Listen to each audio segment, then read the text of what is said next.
We are back with some coffee talk though, episode 2, I believe. I was looking, I believe we are on day 8, I think. Indeed, indeed. It's always nice and chill when we jump into coffee talk. Oh, yes.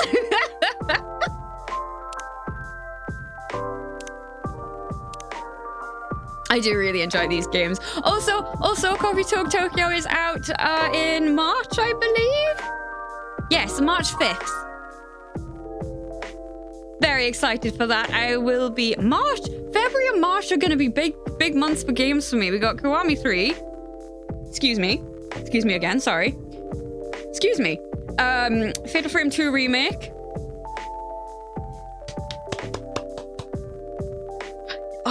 You know what? I should start that back up again because what happened? Something must have happened that I stopped playing it for a bit.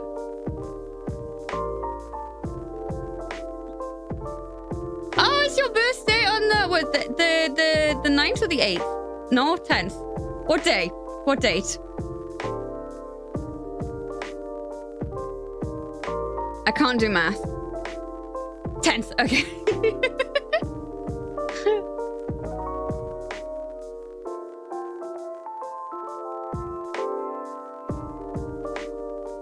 Oh, yeah, because you don't count the first thing. Thank you anyway. 9 days now, yes, it will. It will. What? Oh, Don. What day is that? Like, what day of the week is that going to be? That is going to be a Wednesday, I believe. Is it? Oh, yes. No? 10th is a Wednesday.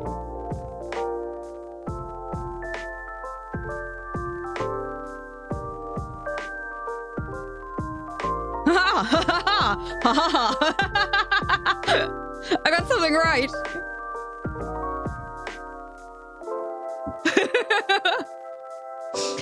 Hopefully we will see you here, or I will see you on your stream, and I shall wish you a happy birthday. And if you're lucky, I might sing Pemblay's Happist to you.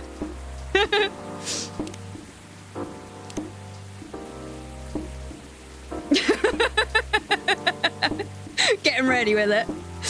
Okay, let us start off with the story of the day. On top of the Ferris wheel. Thank you for your daily check-in. Mwah. Thank you for the post there. It was finally our turn to ride the Ferris wheel. She grabbed my hand tight, excitedly pulling me into the faded pink gondola. Her small hand felt cold on my skin. Before it was warm, the slightest touch of it used to warm my universe. It used to excite me. But when she pulled me into the seat beside her, it felt cold. I knew I was the one who had changed.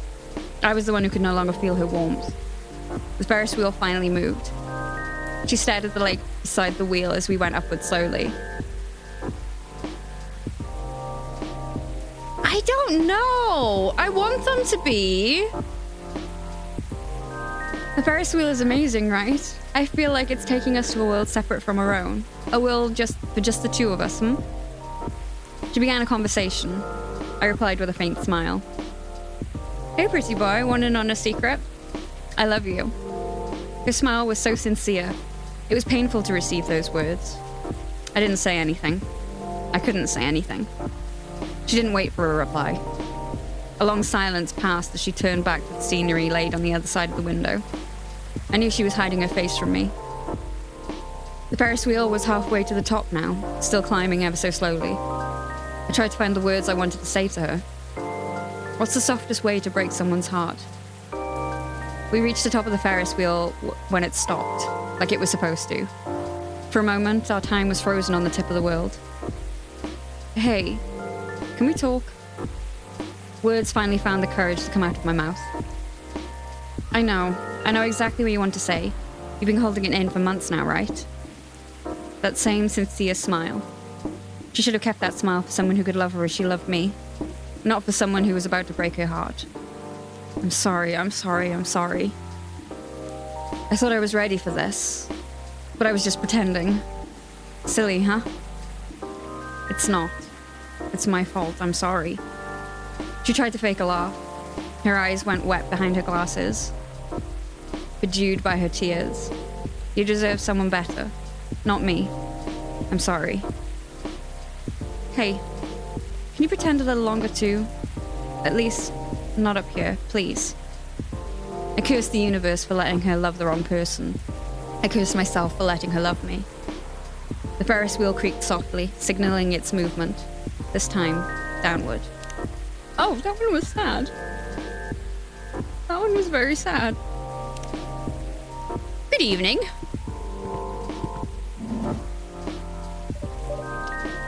Officer, welcome. Hey, Andorra. How are you doing?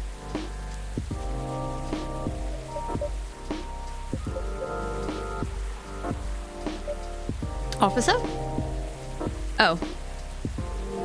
Metal, welcome. So glad you could join us. How you doing? I am okay. Not really with it this morning, but hey-oh. Sorry. My mind is kind of elsewhere right now. No worries. Work issue? What else? I'm all ears if you want to chat. You're a pal. I'm in a real bind, Andorra. What happened? Well, never-ending workplace issues aside, things are getting weirder by the minute, and I'm feeling out of my depth. Are you talking about your recent patrols? Yeah. I've been analyzing the CCTV footage the last couple of days. Oh, I see. How did that go? Did the cameras manage to capture anything? Yes and no. The infrareds caught a couple of blurry things. They ran off, turned a corner, and disappeared. Could have been anything, like rats or cats. But neither fits with what I've heard on the scene. The footsteps, you know. The laughter. Come to think of it, it sounded more like giggles. Giggles? Can werebeasts giggle? Not at that size, no. Even if they could, it doesn't explain the footsteps, really. I see. So what's next? I have some ideas, but they're just wild theories at this point. In short, I'm stumped. You know, Andorra, I've been racking my brain ever since Miss Riona dropped that bomb about the fairies, you see. Oh, what about them? As it turns out, fairies was an umbrella term for many types of beings. Anything that didn't fit the known physical rules at the time was to be referred to as such. Oh. Does that mean banshees were part of the fairy folk? Huh, probably. Not anymore, though. It's an ongoing process, but the list is getting shorter. But back then, any sentient being that was even remotely incomprehensible was considered that. And that includes apparitions. Apparitions? Yes. Apparitions like... ghosts. This face! Ghosts? Ghosts. I see. What do you mean, I see? Eh? Doesn't it sound like a bad joke to you? I'm not sure I follow. Bud, come on. Ghosts don't exist. Do they? Because if they do, all I can think about is that damn tree now. Ah, right. The tree. Does that mean it's haunted? It could be.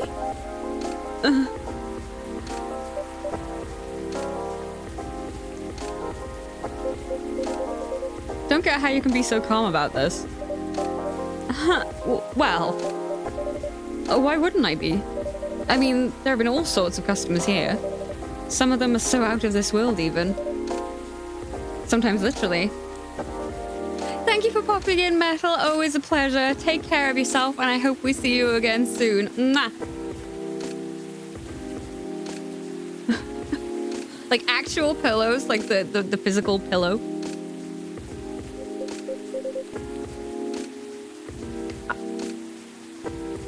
I don't know, but that sucks. You're right. I guess you're not the one who's being weird here. Don't say that. Everyone has their own peccadillos. True that. If you don't mind telling me, though, may I ask the reason you're so afraid of ghosts? Gosh, no. Oh, no. Oh, no, that's a pain. Hand washing time it is. That's a long story. Not something I'm ready to talk about anyway. That's understandable. All you need to know is my fear was never caused by actual ghosts. Last time I did that, I messed one up, so that's why. It just clumped together. I'm like, well then. Not gonna do that again. Oh? Suggestion is a very powerful thing, Endora. But that's all I'm willing to share. For now. Okay. Oh, is he? Oh, no. Okay, thanks for sharing. You know, it's funny. My grandpa was very into this stuff. So was my daughter. They're like my opposites. Very curious and fascinated by the unknown. Not that I'm not, mind you. It's just with my time as a cop and all, unknown variables usually mean trouble. I see. That makes sense. We're the kind of people who could see things from nothing. And I mean that in the best way possible. Like, you know the Zen rock garden thing from Japan? They understand the zenness of it. I don't, but that doesn't stop me from thinking it's chill, you know? I think you almost got it. Yeah? But I'm sure he and my daughter could talk about it for hours. Too bad he passed away before she was born. I'm sorry to hear that. Don't be. On that note, Endora, you've seen my lighter, right? I'd say I'm pretty well acquainted with it now, yes. My bad. That thing was originally my grandpa's. He bought it sometime after the war ended. It was to commemorate the upcoming new era, he said. In more ways than one. He got honorably discharged due to a severe leg injury he'd never be able to recover from. Ah. At the time, he was living right across the street from the former town hall. For obvious reasons, he couldn't walk far. So it was a good location for him with all the veteran support nearby and all. Right. Now, about that street. You see, my grandpa liked to chat. Never liked being alone, that guy. Plus, he pretty much hated his bleak room. So sometimes he'd go and hang out with the street vendors in front of his place. There were all kinds of beings there, along with their pets from all walks of life. That's why he had a lot of stories about the craziest things. Ah, I see.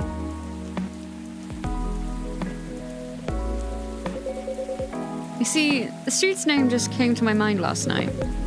Can you guess what it is? You mean... Bourne Street, uh-huh. It wasn't called that before. That's why the whole thing didn't click for me straight away. But I went through his files and it checks out. Does that mean the vendors he was talking about?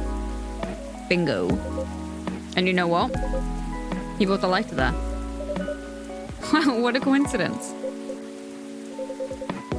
Are you sure it's only a coincidence? What do you mean? Come on. Ain't no way they're just coincidences, Endora. Everything is lining up too perfectly, if you ask me. Uh-oh. Think about what's happened so far. It was my team that found out about the vandalism before they dumped the whole case on me. Then my car was hit, out of everyone's. Right. Then my luck started tanking. The broken mug, the fan, the black cat. Just tons of weird stuff happening in the past week alone, you see.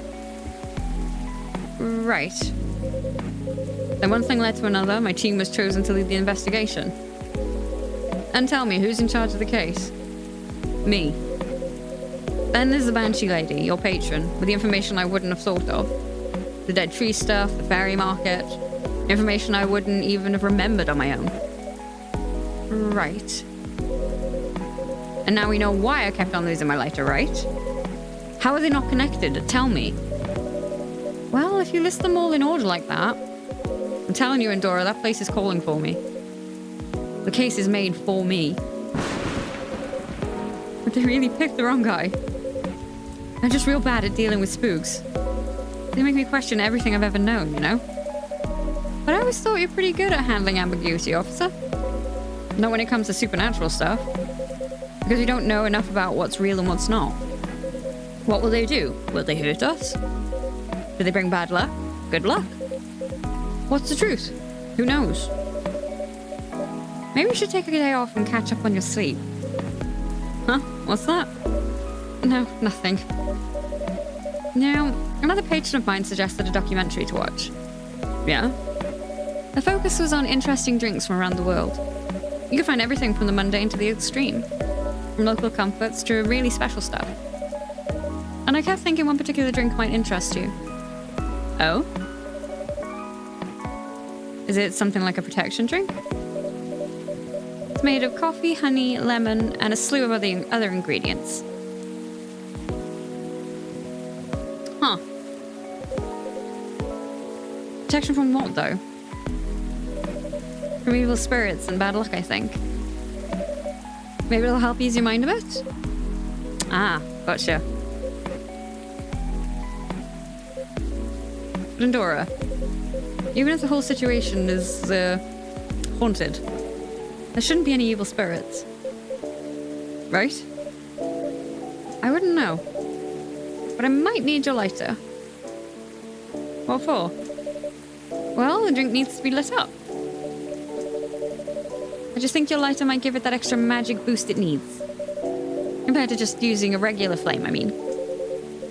What are you gonna make me anyway? Nah, I trust you. Here.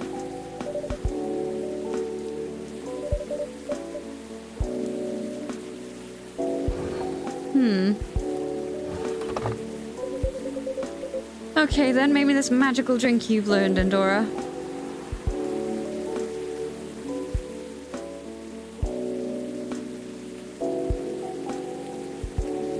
Was it coffee, lemon and honey? Was it?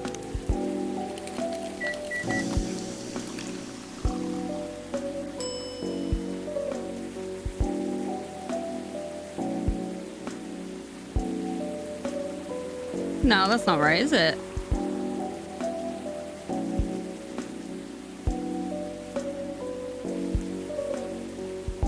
He's freaking out about the case.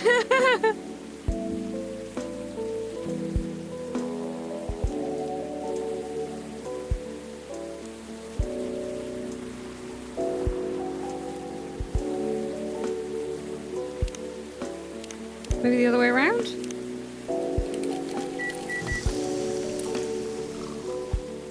There we go. That's when I know. When it has a fancy name, that's when I've got it right. It's just like, I know those are the right ingredients. This is the wrong way around. Here you go. Oh, careful. Dang, Endora. This is really something else. You sure it's okay to drink? I have no idea. I'll take responsibility if anything happens. Huh. I'm just being silly, aren't I? Sorry for bothering you with all this stuff, Endora. The correct word is... Yeah, exactly.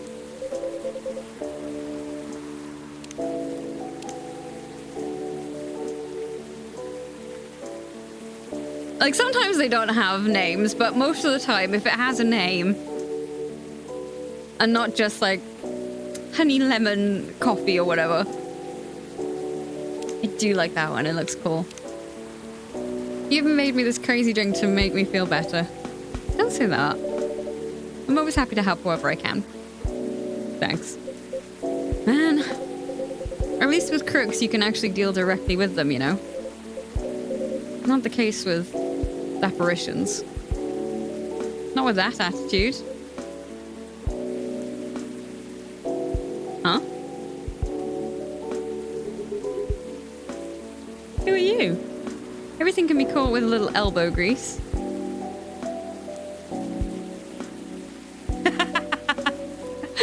It's and coffee. It's and tea. Not actual elbow grease. I won't make that mistake again. McQueen? I am Speed. Is that you? Hello, Williams. It's been a while. It is you. Surprises just keep coming this week. Let me go over there. You know each other? More or less. We are branch buddies. Branch buddies? Branch buddies. I feel like I meant to say brunch buddies in that same serious tone. But I don't like to talk about it. I still get nightmares. I feel ya. I wasn't sure we were going to make it out alive. We were truly the lucky ones. Without a doubt. I'll just take both of your words for it. Good. Because I don't like to talk about it. So what brings you here, detective? Surely it's not the coffee. Secret police reasons. I've not read the briefing yet. But enough about me. Tell me about your supernatural problems. Yeah? You need to bust a ghost? Oh. Well, busting might be a bit much. I was just talking to Endora about getting over my fear of that stuff. And ghosts. Something like that. I'm weak against ghostly looking stuff. I get freaked out easily. Looker from... Who's that?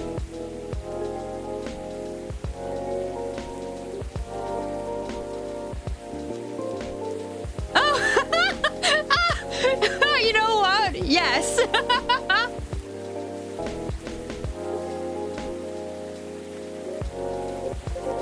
For example, I admit I got a little spooked by what happened on Bourne Street the other day. I remember that.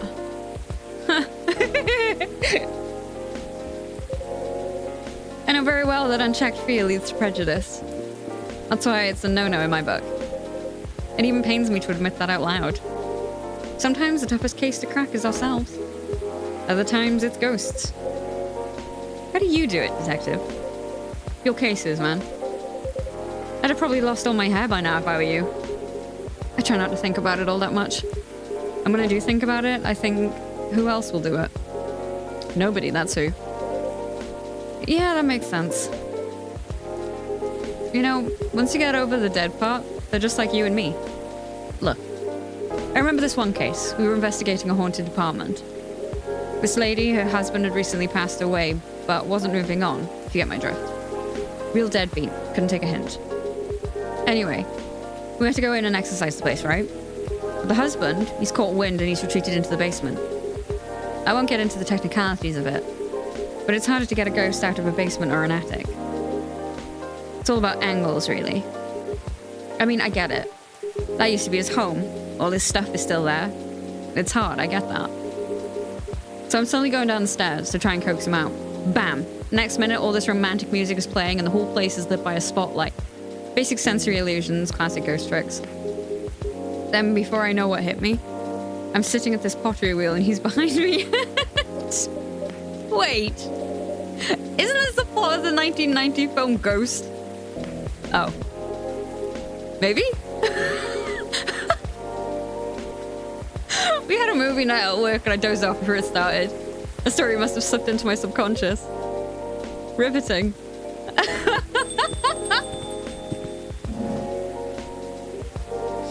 Hey, detective.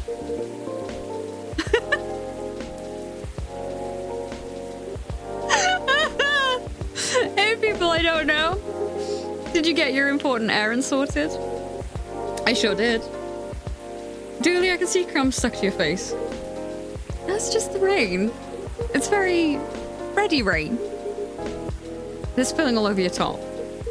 That's blood from a gunshot wound. It's healed up though. You're literally holding the receipt from the donut shop.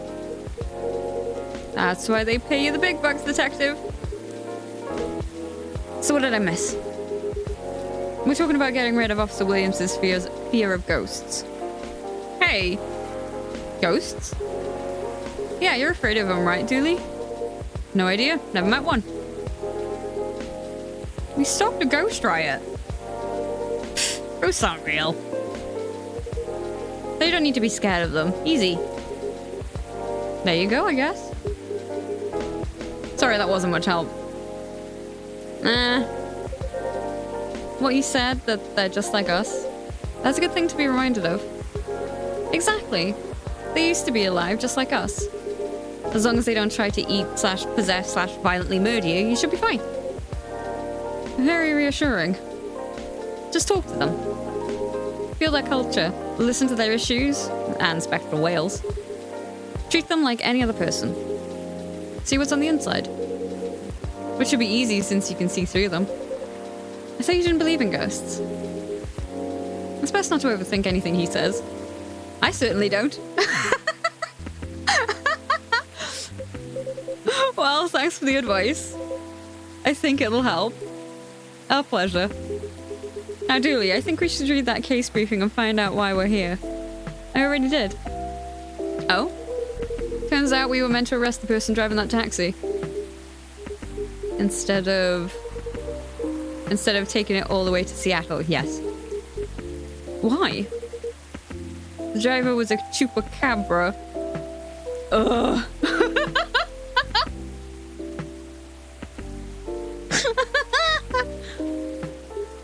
Okay, let's get out of here, Dooley. Good luck, officer. Thanks, McQueen. A lot. You too, Officer Dooley. Bye, guy. Good luck with your rat problem or whatever. Bye, coffee wizard. Take care.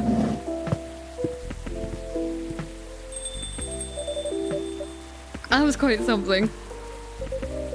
Well, what do you know, Endora? Looks like my good luck is back. I'm feeling like $1,000,000 now.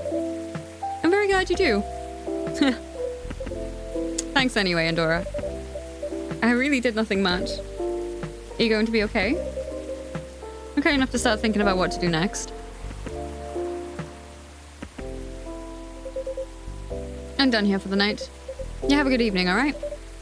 Please keep me updated, officer, and stay safe. Will do.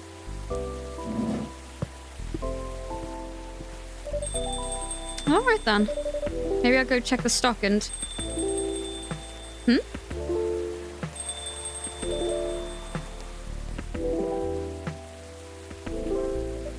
Miss Fiona, welcome! Hello. How's the traffic out there? Ow! It's a mess. There is construction work taking place on Leonora Avenue. Oof. I can imagine the gridlock already. Fortunately, I have no deliveries to make today. That's great, I'm happy you're here. So, anything I can make for you this evening? We love Riona! I'd like something for my throat.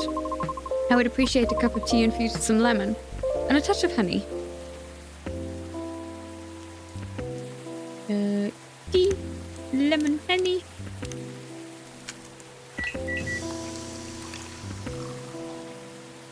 Midsummer Night's Dream. A cup of warm Midsummer Night's Dream for you, miss. That's what we call it here. I put her in touch with... Oh, what's his name? With Lucas.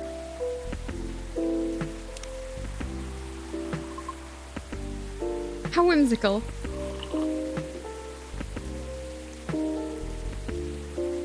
And she also talked to Rachel. It's wonderful. Sweet, but well balanced with the lemon, and the slight bitterness of the tea completes the taste. Thank you. You're so very welcome. By the way, you just missed Officer Georgie by a few seconds. Is that so? How is he? He's been thinking about what you said quite a bit, actually. Oh? He's currently dealing with plenty of clues he isn't used to. That's why he's hard at work at the moment. I see. Would you mind doing me a favor? Oh, what do you need? Could you give my contact information to him? We only connected via Bluetooth last time, so... Oh? An email address and phone number are written on it, belonging to Riona Sheeran.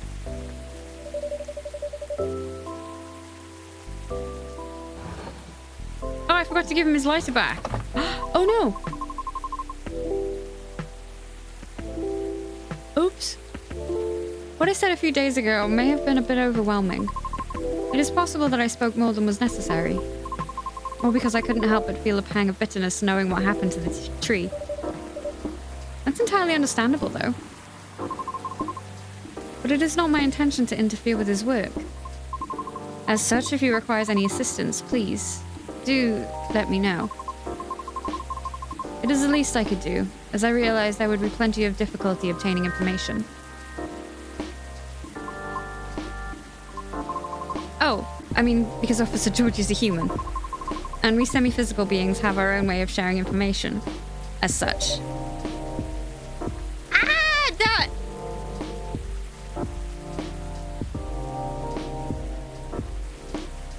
Oh, thank you so much!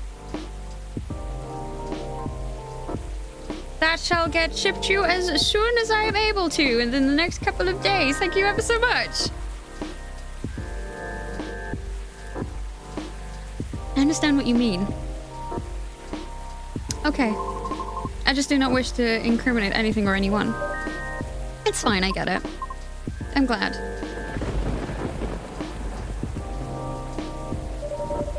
I'd say you've already helped him out in more ways than one.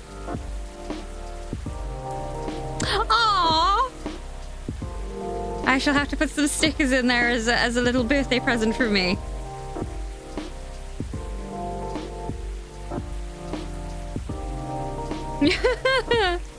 Thank you ever so much. Sorry, did you say something? I was zoning out a little. No, nothing. I'll pass this off to him. Okay, thank you. You're welcome. Bad traffic aside, how are you? I'm... To be honest, I've had a lot on my mind of late. And I don't know how to express it without sounding pathetic. You know I'm all yours. That may be actually part of the problem, I am afraid. Pardon?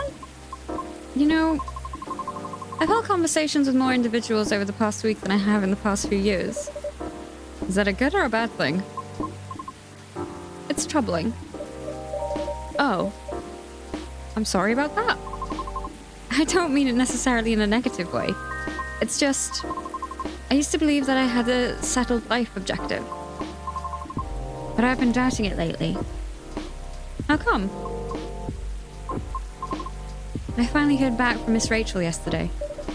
Ooh, any good news? No. Our fields are admittedly quite different, so I was not expecting much. However, she provided me with some contacts who may be of assistance, even though they had no direct connection to the audience I'm trying to reach. I see. She explained clearly why she thinks I should contact them, however, which I am thankful for. That's very thoughtful of her. So what's the battle plan? And why are you doubting yourself? In essence, the advice is to slowly increase my network, to make myself known. No? Sounds familiar, doesn't it? I can probably guess my concern about it. Oh, you can probably guess my concern about it. I think so. But you could give me a refresher, just so I don't misunderstand. I feel like that would be a shortcut, so to speak. Right. She did, however, remind me of an important and humbling fact. What would that be? Well... Oh, but it's not guaranteed you'll get anything out of it, don't you think? Unless you're really, really sure the so-called shortcut is 100% going to work. Because you'll have to do way, way more than just making a few calls and waiting for callbacks, you know. I'd say that's a decent impression of her. Thank you. After that, she told me a story about her early career experiences, both the good and the bad. Getting noticed is truly only the beginning. Then it is either a matter of letting your talent speak for you, or you go out there to develop connections with the right people. Even then, there's still no guarantee of success. After listening to her explanation, I respect Miss Rachel's determination. I can certainly see how it worked out for her. But then I was left wondering whether Mr. Lucas meant something similar during our first meeting. Right. I thought it all sounded familiar. Will you try a suggestion then? I don't know. Is it difficult? No more difficult than sending reels to every audition I've come across. And being rejected by every single one. But for some reason, I feel conflicted about it. Speaking of Mr. Lucas, he and I have also continued our correspondence. Although, perhaps it was more like a necessity? Did something happen? He was stuck? Button? Actually, he posted about it on social media last night. Oh? I might have seen it. Did you? I came across it when I was updating my schedule and responded out of concern. Then he called me almost immediately. He was loud. All sounds in order. And extremely drunk? Really? He denied it at first. But it was too obvious not to notice. He told me he was walking aimlessly, deep in thought, and entered Kerry Park without realizing he had done so. Must have been some deep thinking he was doing, because I think it rained pretty hard last night. Well, I wouldn't know. The bus to and from there is currently not operating after 10 p.m. Which is why I sent him a message informing him of that fact, as he seemed to be unaware of it. Right. So he called me to ask if there was any other mode of public transport nearby. Wouldn't it have been easier for him to just call a cab? He told me he wanted to know the city better. At midnight? Why not? After all, you operate your business after dark yourself. Touché. Perhaps he just didn't want to go home yet. And I might be mistaken here, but I thought he doesn't like drinking. Wasn't it partying? Nevertheless, I think last night was quite different.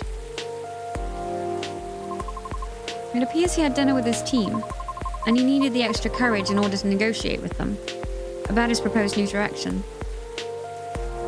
Oh. I see. I suppose it didn't go as expected. Perhaps. And I know that feeling all too well. Miss. However, he said he will keep negotiating until they reach a compromise. That's good. Is it though? Miss Rachel told me about the hoops she had to jump through at the beginning of her career with her teammates as well. Likewise, Mr. Lucas has to work hard to obtain approval from his team for his actions. How can they still be so positive? What do you mean? I just cannot picture myself convincing others to give me a chance like that.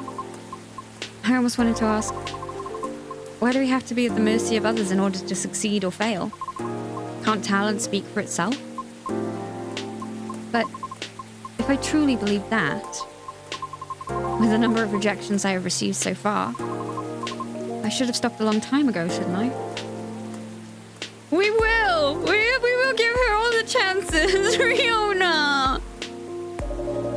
Right, that's why it didn't work that way. What do you mean? To let talent speak for itself, we would all have to have the same standards. I see what you mean. Art would cease to be art if it was standardized, wouldn't it? However, doesn't that imply that everything still depends on the whims of the individual judging you at that moment? How does someone like Miss Rachel or Mr. Lucas manage to be fine with that? Perhaps because they don't see it as the be-all and end-all? Hey, Noodle, welcome. So glad you could join us. How you doing? What do you mean? Rather than viewing them as judges with the authority to determine their fates, perhaps they simply see them as hills to either overcome or avoid, if that makes sense. Just a matter of perspective as to where the power lies. But it's not easy to climb those hills, especially if you've never done it before. Therefore, it is good to try and find out what works for you, or ask for guidance, or assistance even. Because one can't possibly know every single way to overcome obstacles. Or be able to safely recognize warning signs without first learning about them from others. Is that what you're trying to say? I see. Still. Miss Riona? Ah, yes. Sorry, I got a bit lost in my thoughts. You're fine, I promise. But speaking of Mr. Lucas, what happened to him after the call? I picked him up and drove him home. Oh. But I thought you're located in Bellevue. I am. But I still had unfinished business in the downtown area. Moreover, he suddenly began singing quite loudly, nearing the end of our call. Which led me to conclude that it would be best for me to go and fetch him. I see. How is his singing, in your opinion? It wasn't too bad.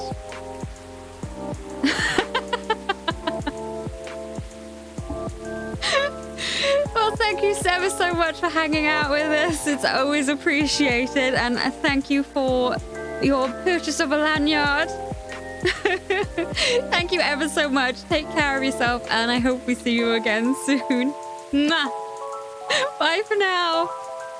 Oh, I pressed the button. It's not for the fact that he was screaming most of the lyrics that is. Oh.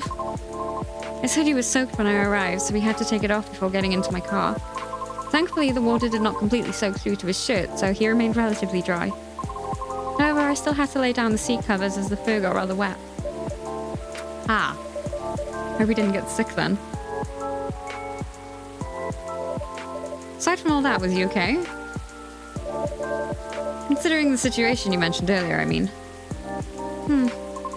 Well, he happily asked me to do karaoke with him, which I declined. Don't be welcome. So glad you could join us. How you doing? And thank you for your daily check-in. Mwah. Probably for the best. Could have been entertaining, though. I ended up taking him for a drive, though, as I needed to take care of my unfinished business. A late night delivery? No, I was buying a pie. At midnight? Yes. Why, concerned you may have a competitor? No, not at all. Maybe a little. Oh, Endora, you will be fine. Sort of want to know just so I can inform Officer Georgie about it. Oh, why? His daughter loves pies. When his car was vandalized, Officer Georgie had plans to buy pies for his family's get-together. But the report took a while and the weather was bad. And by the time he was able to get a taxi, he thought everything was already closed. I see. But he takes pride in being a Seattleite. So I wonder if he knows about it already. Well, it is a very small kiosk attached to a pub. Very easy to miss. The spot is known as Disco Pie, and it serves fresh pies until 1 a.m. Interesting. Good to know, thanks. Getting back to the story, though. You both went for pies, then? Yes, and that seemed fascinating for some reason. What did you each get? We ordered a slice of warm apple crumble with a scoop of French vanilla ice cream on top. And a large cup of piping hot coffee with a little bit of milk. Ouch. That is right, yes. I feel betrayed, truly. Oh. But it was my suggestion since I thought he needed to warm up. Double ouch. I apologize. I'll live. A little piece of advice though, a glass of warm water might be better for the inebriated. Coffee's not the best at retaining fluids and thus preventing hangovers. Oh, that's really good information to know. This is why you were the best barista, Endora. Thank you. Okay, my feelings are hurt slightly less now. And what did you get for yourself? I had a slice of hibiscus blueberry mint pie myself. And just so you know, I did not order anything to drink. Good. Oh, hello, it's a Wookiee. Hello. Drinks aside, what an interesting combination for a pie. How did you like it? I enjoyed it. You serve hibiscus here too, don't you? Come on then. Come on. Wookiee, don't just stand in front of it. Come on. Come on, Wook. Come on. There we go. Oh. There we go. Hello, boys. I'll remember to order it next time. Please do. Hello, Wookie Noodle. Hello. And so we continued our conversation afterwards. That was when he told me he had not given up on his goal, despite the many disappointments with his team. He also told me why he does not drive at all. Really? Why? It is... On second thought, it may be better to hear the story directly from him. Another time. I apologize. No problem, I understand. We also discussed quite a few things we have in common. Really? Yes, surprisingly. And before we knew it, it was already nearing 5 a.m. Must have been a gripping conversation. I'm not sure. However, his exhaustion seemed to finally catch up with him then. So I drove him home. Weren't you tired as well? No.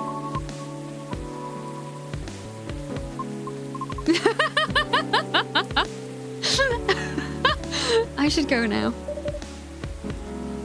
I've honestly never liked whiskey. I always thought it smelled like a hospital. Very clinical. I don't know where that comes from, but I don't know what it is about it. All right, will you be okay? I have a lot to think about. And thank you for being patient with my concerns, Endora. No problem at all, anytime. Mwah. Have a good evening then, Endora. Come back again soon. Oh, look. He's a wookie wookie wook wook.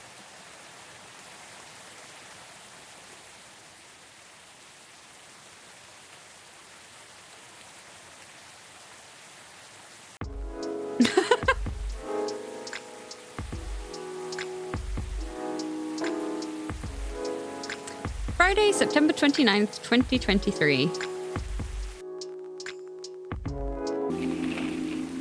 No, Wookie, no. No nuzzling the microphone, please. Alien sightings increase. Is this an invasion? At least it's pretty. Researcher responds over alleged algae invasion. Dwarfura Tech teams up with Golemix Industries to produce self-healing concrete technology.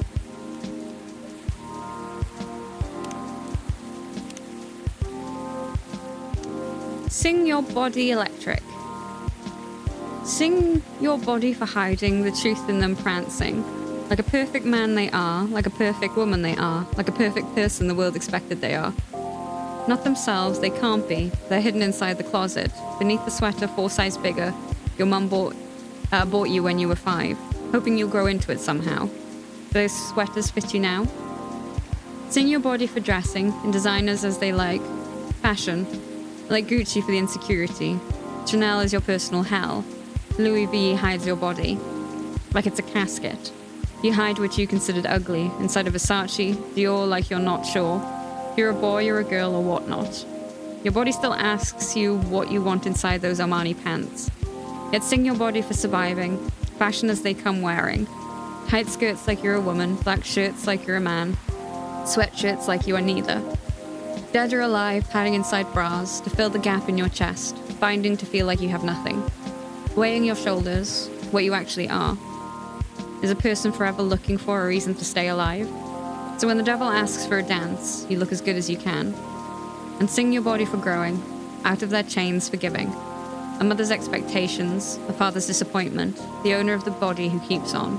Drawing lines near their wrists, praying this is it. Yet persistent in staying alive. Oh, how happy your veins must be, carrying hope through the arteries to where your heart is. A body that cannot stay broken. A body celebrated. A body forgiven. To sing your body for being, how blessed they are, the entire thing. How perfect a woman is, how perfect a man is. How perfect a body outside that dichotomy. How perfect the soul still looking for a body fit for themselves. Like shoes on the shelf inside the closet, still waiting to be used. There will be time, pretty high heels. There will be time to feel like singing your body electric. Sing it fantastic, tantric like it's time. For your nakedness to be alive, proud as you are. Officer George's lighter disappeared. Oh no, I have to give it back to him now.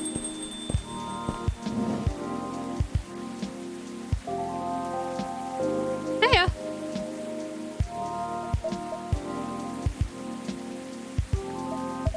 Knock knock. Anyone there? Mr. Bailey's, hi.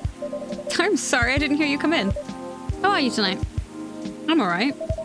But you look pretty distracted. Penny for your thoughts? Ah, you can have them for free. I was just pondering the hidden side of things. How different the world is under the surface compared to what we think it is. Nothing and no one is exactly what they appear to be. Funny, I was having similar thoughts on my way here.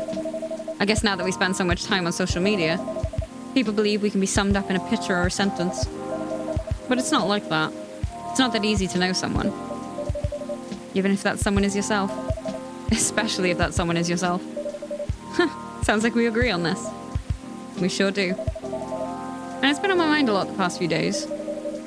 Does that have anything to do with your wedding to Miss Lua? Got it in one. How are things on that front? A few days ago, we decided to take some time apart to think.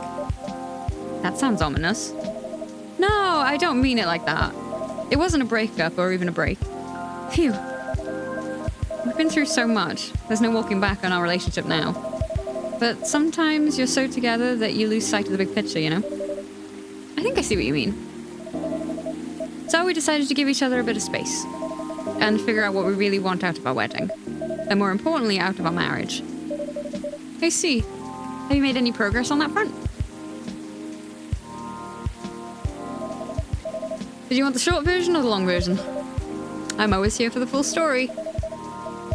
Alright then, I'm gonna tell you everything. But I think I should order first. Sure thing. What can I make you tonight? I'm not feeling fussy. Anything warm will do. So, anything really. Makes sense. What about some herbal tea then? Hibiscus, butterfly pea?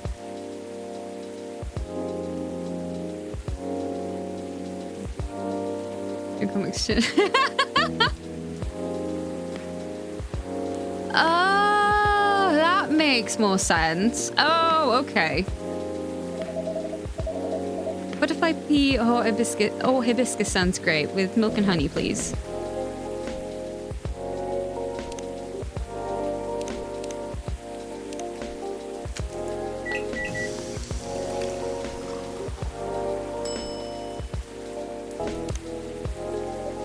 Here you go. I hope you like it. Thanks, Andorra. This is so nice, and it brings me way back. You know how I'm not really in touch with my family anymore? Yes, I'm sorry about that. Don't be. I don't even miss them most of the time. In the end, they're just a random bunch of people. And we don't have very much in common. It's good that you've learned that about yourself, Mr. Baileys. I think so too. Oh, Wookie. Mwah. There's just one person I miss, but I've been missing her a while now. Ah, someone who passed away, I'm guessing? Exactly. Spot on again, Andorra. I used to have a very close relationship with my great-great-aunt.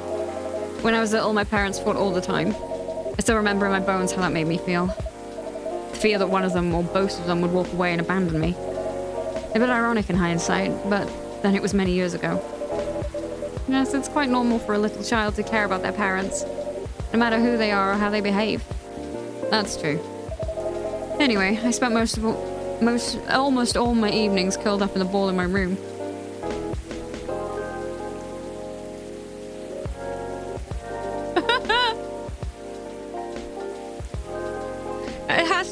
It definitely has to be like high quality.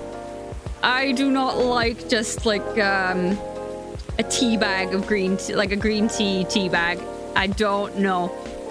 I like using the actual powder. Trying hard not to listen to all the shouting, except when my gran came to visit. Not that her being around prevented the fighting, mind you.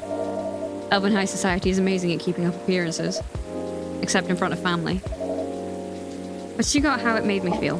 Wookie, Wookie, no! Wookie, no! Oh, god damn it! Wookie, no! So she went out of her way to take the sting out of it. She would keep me company and bring me a cup of herbal tea, with milk and honey in it. Drinking this now with you feels a lot like family again. Okay, you can't keep doing that, my love. What is it you want? I know it's not just... Oh. Okay, bye. Sounds like she was a perceptive person. She truly was the best of them, until she got sick. Oh no, how did that happen? I thought elves don't get sick. Ah, see, that's a part of elven disinformation. Elves don't get sick with your little run-of-the-mill colds. But they do get big bad diseases like everyone else. And it's not uncommon for us to die from them. Except there's this assumption in elven society that if you live the right sort of life, you'll pass away peacefully in your bed. And that's what families say most of the time when someone dies. Incidentally, that also means they need to pretend everything is fine until the very last moment. So that's what they did to my aunt. They basically shut her in during her last few weeks. That sounds really awful. I did manage to visit her and she put on a brave face, but it was clear she wasn't happy. But then she wasn't very happy before that either. At least she had you. Must have been little consolation, but yes, I'm glad I was able to be with her. I think I came very close to being trapped with those people. I'm pretty sure she would have hated that for me. A little part of me hopes that she'd be proud of me right now. I'm certain she would be. Thanks, Endora. Here you are, let me blab on again. That's more than fine, but do you think growing up among conflict might explain why things are, well, a bit difficult to work out sometimes between you and Lua? I definitely think that's part of it. In fact,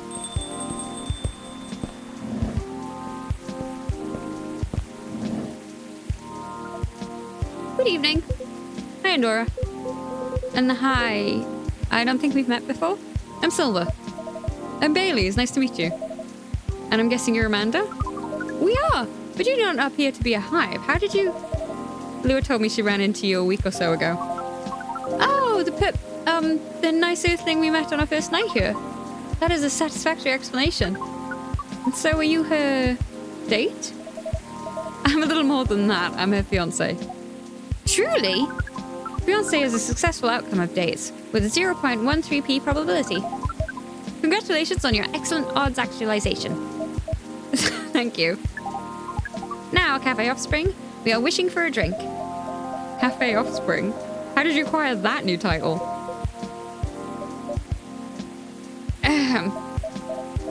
Alright, sounds like something I shouldn't prod too hard. Never mind me.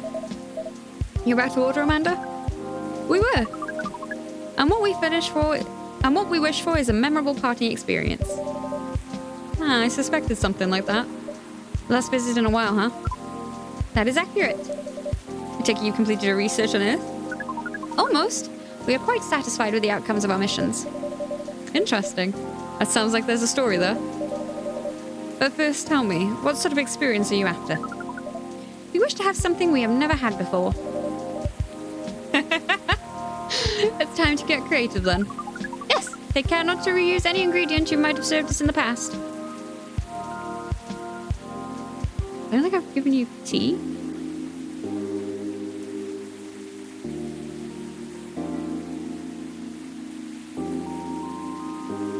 Oh, I'm not sure what I might have given you.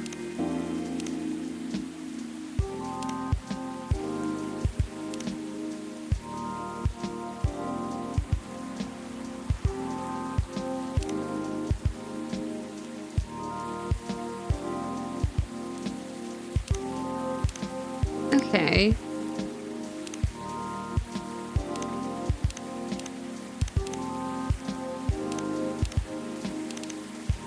Wait, no. It'll be a Hibiscus, won't it?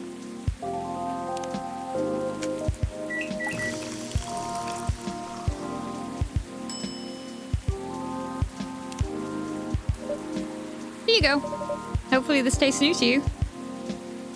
Because I've given you the blue pea before, I think. It does! Oh, thank God. It is at least 56.941% different from anything else we've experienced. We are, as Earthlings would express, delighted. According to our calculations, this is our 39,846th new experience since arriving on Earth. That's quite a lot. Perhaps, however, most of them were rather insignificant in nature. Oh, what about this one? This one is the 99th percentile of significance. Is that good or bad? She means it's very significant. Right, Amanda?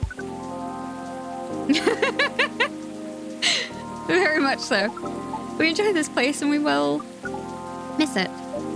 That's... Don't mind me, getting a bit emotional here. Anyhow, I trust the agent gave you no more trouble? Ah, that one was quite close, actually. We had a brush with the authorities, you see. Yeah, Lua mentioned that. It made her really angry. She was still seething when she came home that night. Ah, please tell her I'm grateful for that. Well, that agent kept looking into things even after his second visit here. But that's where your help really came in handy, Endora. My help? Yes. The card that you got off the agent. We asked for help from an associate to run it through the mind you call computer. Once the contents of the card had been unveiled, we analysed the language of its communication, which is quite an interesting mix, if we may say so. It is roughly 60.0923% syntax and 39.9077% mathematics. We then led a polynomial time attack on its encryption, expressing the ciphertext as... The point is, Amanda managed to get into the fire system. She obfuscated all mentions of any of us or save beyond recognition. And some totally legitimate orders came in. Send the agent to Europe on an urgent mission, which should last more than long enough for him to forget all about us. That sounds incredible. It does sound thrilling.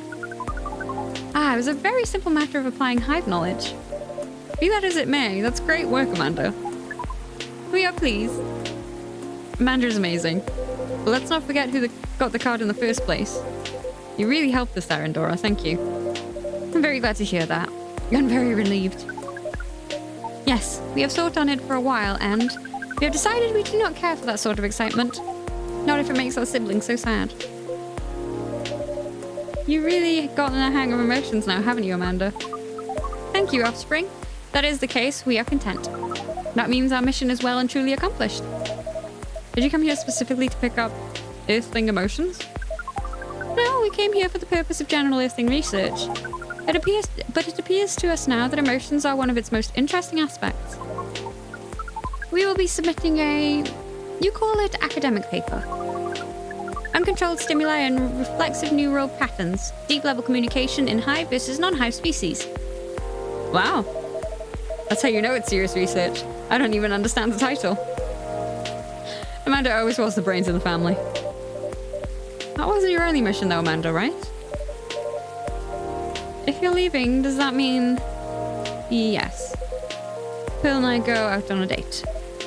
Right, you're looking for love, aren't you? I am. I was. I think. I think I may have found it. Wait, wasn't the first date a really short time ago? Just a couple of days. But I've been waiting a while and I really think this is it. When I took up this mission from the hive, when I came to Earth, and during this entire process when I changed and changed, what I was hoping was that someone would see me for who I am. And I really think she does.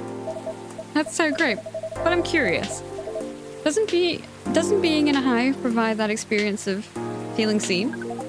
It does and it does not. And in fact, we hope that it is something our research might improve.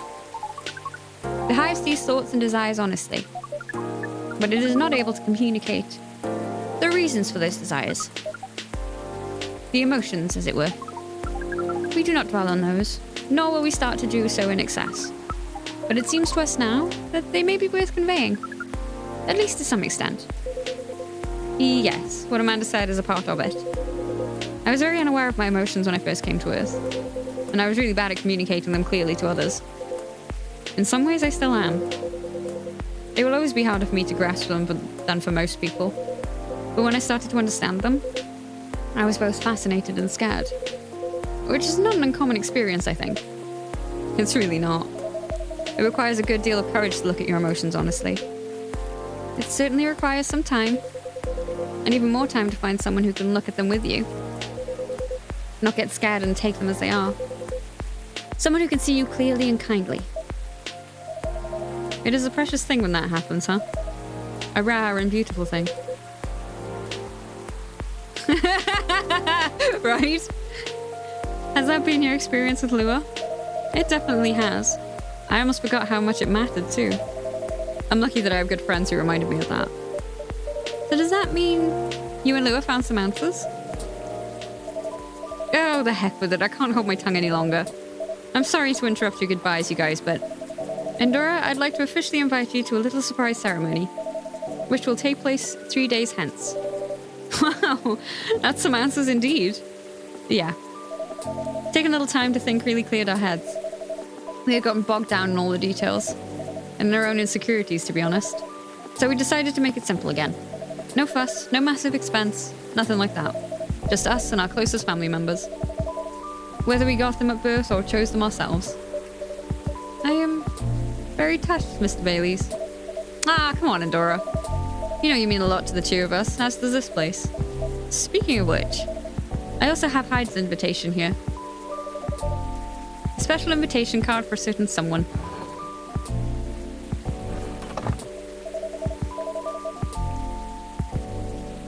Well, Hyde and Gala's invitation, seeing now his obvious +1. Would you give it to them when you see them? It would be an honor. Silver and Amanda, I don't have a card for you, but you're in the cafe family as well, so I'm sure Lua won't mind. Would you like to join us for the party? Party? This is our first experience being invited to a party. Oh, it's It is 99.999% pleasant and 0.001% disappointing that we have to refuse. Yes, I truly appreciate the offer, Baileys. But sadly we're leaving Seattle tomorrow. Really? That's more sudden than I expected. Are you going back to space then, Amanda? Not yet. We are going on an adventure. Sounds very exciting. It really is. Amanda and I are taking a trip through the country. And maybe even a bit further if we've got time. We're basically going to be tourists. Tourist is such a fascinating concept. Although our sibling explained it to us multiple times, we still find it very hard to comprehend. We always thought that traveling must have a mission, a purpose. But it seems that tourism is traveling with no other purpose than traveling. Which is in essence circular reasoning. It may well be, but it's still a lot of fun. In fact, I'd say that's the real purpose of tourism. To have fun, to relax, to see beautiful things. To enjoy life, you know? Enjoyment is a purpose. That is new to us, but we are 99.999% excited to try it out. And so am I. I've never been out of Seattle since I arrived. I guess I was afraid that I wouldn't be able to blend in. I would have to restart everything from scratch. But knowing that you're here, Endora, that I always have a place to return to where I'll feel home, well, that makes me a lot less nervous.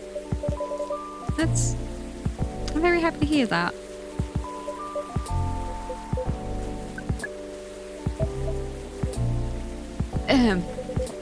I think I should order a drink. Of course, what can I make you? I'd like to reflect the spirit of our upcoming adventure, but I'm also in the mood for something sweet and soothing. So sweet and soothing, but with an adventurous kick. Yes, that's exactly right. Then how about some hot chocolate with something extra to make it fun? Ah, I'd love that. Hot chocolate with some sweetness and some spice would be amazing.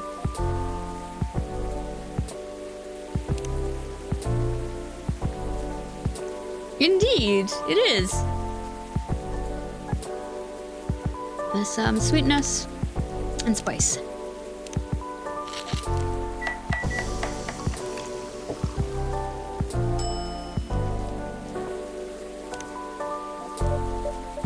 Here's a 299.792.458 for your Lightspeed Traveler. Oh, we like this name. It is evocative and adventurous. Evocative? Yes! Is the speed of light not evocative of great adventures? Speed of light. Oh, wow. Way to target your audience, Endora. Thank you. Would you like the taste, Silver? I love it. This is exactly what I wanted. It's got the spicy kick of ginger to start with, which keeps you on your toes. But then the honey makes it sweet and comfortable. In fact, it reminds me of you, Amanda. Nat, how does the taste remind you of us? I guess he's saying that you're sweet, but with a strong character as well. That's about right. We did not entirely comprehend it, and yet we are pleased. Well, that's settled then. Whenever you miss Amanda, Silver, you can come here and I'll make you this drink. I'd like that. Thank you, Endora. Wow, careful there. You don't want to spill a drink you enjoy this much. Ah, you're right. I'm just so excited. I can barely sit still.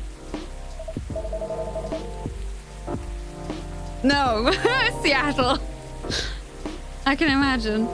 First trip across the country is a big deal. It is, but that's not the only reason I'm excited. Okay, that was quite the dramatic pause. I really want to know what you're going to say now. You guys seem to lead very interesting lives. Oh, not at all. I think I'm quite a boring person, with a secret society and an alien background. It's true that some of my life circumstances are a bit unusual, but this particular thing is very commonplace. Our sibling is excited his date will be joining us. And in fact, we must be fair and acknowledge that we may have misjudged her based on her lack of facial symmetry. Although Pill's features are 9.231% different from left to right, we agree with her movie analysis 99.999%. Wow, hold on. Amanda, you have met Pearl and you talked about movies. And now she's joining you two on a holiday. How did any of that happen? We watched all westerns all together last night. Pearl likes them a lot as well. You don't exactly sound thrilled. Fortunately, she also likes space travel operas. I see. Learning couple compromises the hard way. I suppose so. Well, I'm glad to hear she's met a manager and that they get along. Does that mean she also knows where you're from, Silver? She does. In fact, I told her about that on our first date. Wow, that's very brave. It's very hard to put yourself out there under any circumstances. To reveal something so vulnerable to someone you've just met and are starting to like. It takes guts. You're very kind, but I don't think so. To be honest, I hadn't planned it that way.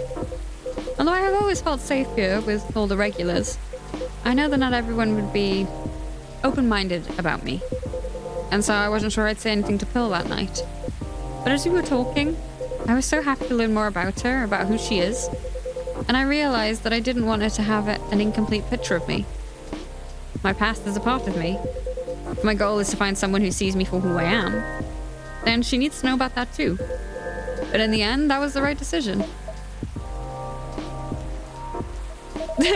At least! Well, I will say that if she'd heard your story, then that changed how she viewed you, and she wouldn't have been worth your time anyway. That's fair. But still, even knowing that, I admire you a lot. The truth is, and this is a bit of a strange thing to say, but I think I'm proud of who I've become. And I want the people I love to be proud of me too. What is proud? Proud is...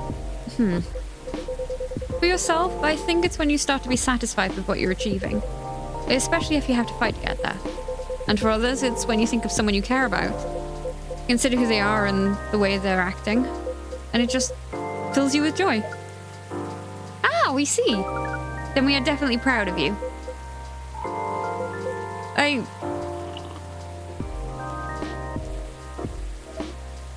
You two are a really sweet family. And so are you and Mrs. Lua, Mr. Baileys. True. Chosen families can also rock. Yes, when we met Pearl, we came to a conclusion. There is no difference in nature or expression between a family that you were born with and a family that you acquire by choice. Right? Both demand work and understanding. There may be a minute difference in the a minute difference in the specific process, but the bond appears to be 99.999% similar in the end. So it is. Well, we should probably get going. Yes, we must. Go pack. First time I see someone get excited about that specific part. What Amanda really means is that I must pack, while she analyzes the earthing ritual of folding shirts, rolling up socks, and so on. Precisely. This is further information for our research. We are thrilled. Good luck, Silver. Indeed. Do enjoy your trip, both of you. I hope you'll tell us all about it when you're back, Silver. I will. Good night to you two, then. Hasta la vista, strangers. Huh? All questions. Ah, bye to you too.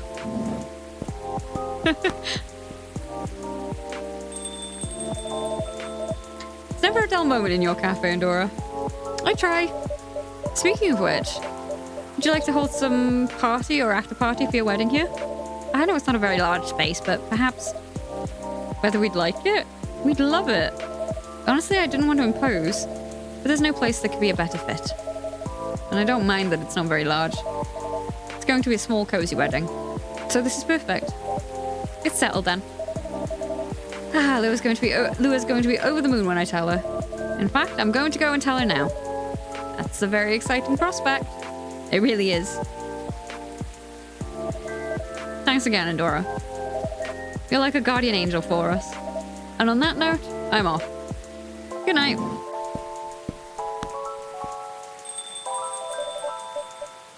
More like a guardian hive mind. Good night, Mr. Babies.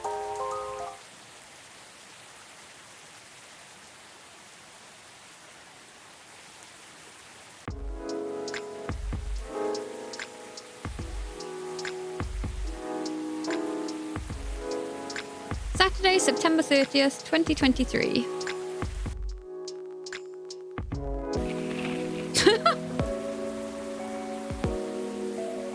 The XX20 virus vaccine booster ready for distribution. Nekomimi driver crashes truck filled with catnip. Suspected DUI! UFO previously spotted by Space Guard fighters. A very determined hot air balloon.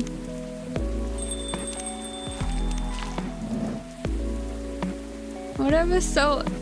Welcome, welcome. So glad you could join us. How you doing? Whatever souls are made of. I didn't expect to see him here. The coffee shop around the corner of this busy city. My safe place. I thought after the breakup this place would be another memory he locked up and kept in the closet, never to be visited again. He hadn't seen me yet. Good, I convinced myself. I didn't need another emotional roller coaster after today's load of work. All I wanted was a cup of coffee. Finish work, then maybe read a chapter of my old copy of Wuthering Heights. Should I go somewhere else? Nah. This coffee shop's my place. I was the one who introduced this place to him. It should be him who lives this place. I mean, he was the one who left our relationship. Pretty sure leaving is his thing. Nah. Screw it. What I need is the bitterness of coffee, not a broken love story. Oh, my favorite customer. What kind of flavor shall I offer you this lovely evening, Mom? A cup of cappuccino with less of the weird-ass flirting, please. Lyra sported her signature cheeky smile. Her fingers danced on the cashier's keyboard while she logged my order. Salty today, are we? And here I thought my weird-ass flirting is the reason you keep coming here. Always with a cheerful attitude. She was actually one of the reasons I kept coming back. If I ever let that slip, though, I'd never hear the end of it. Oh, yay! Ah, that's awesome. I'm good. I'm okay. I'm tired as usual, but I'm good. I finished The Invisible Life of Addie LaRue last night and I cried. It was very sweet. Definitely one of my favorite books. I was lovely.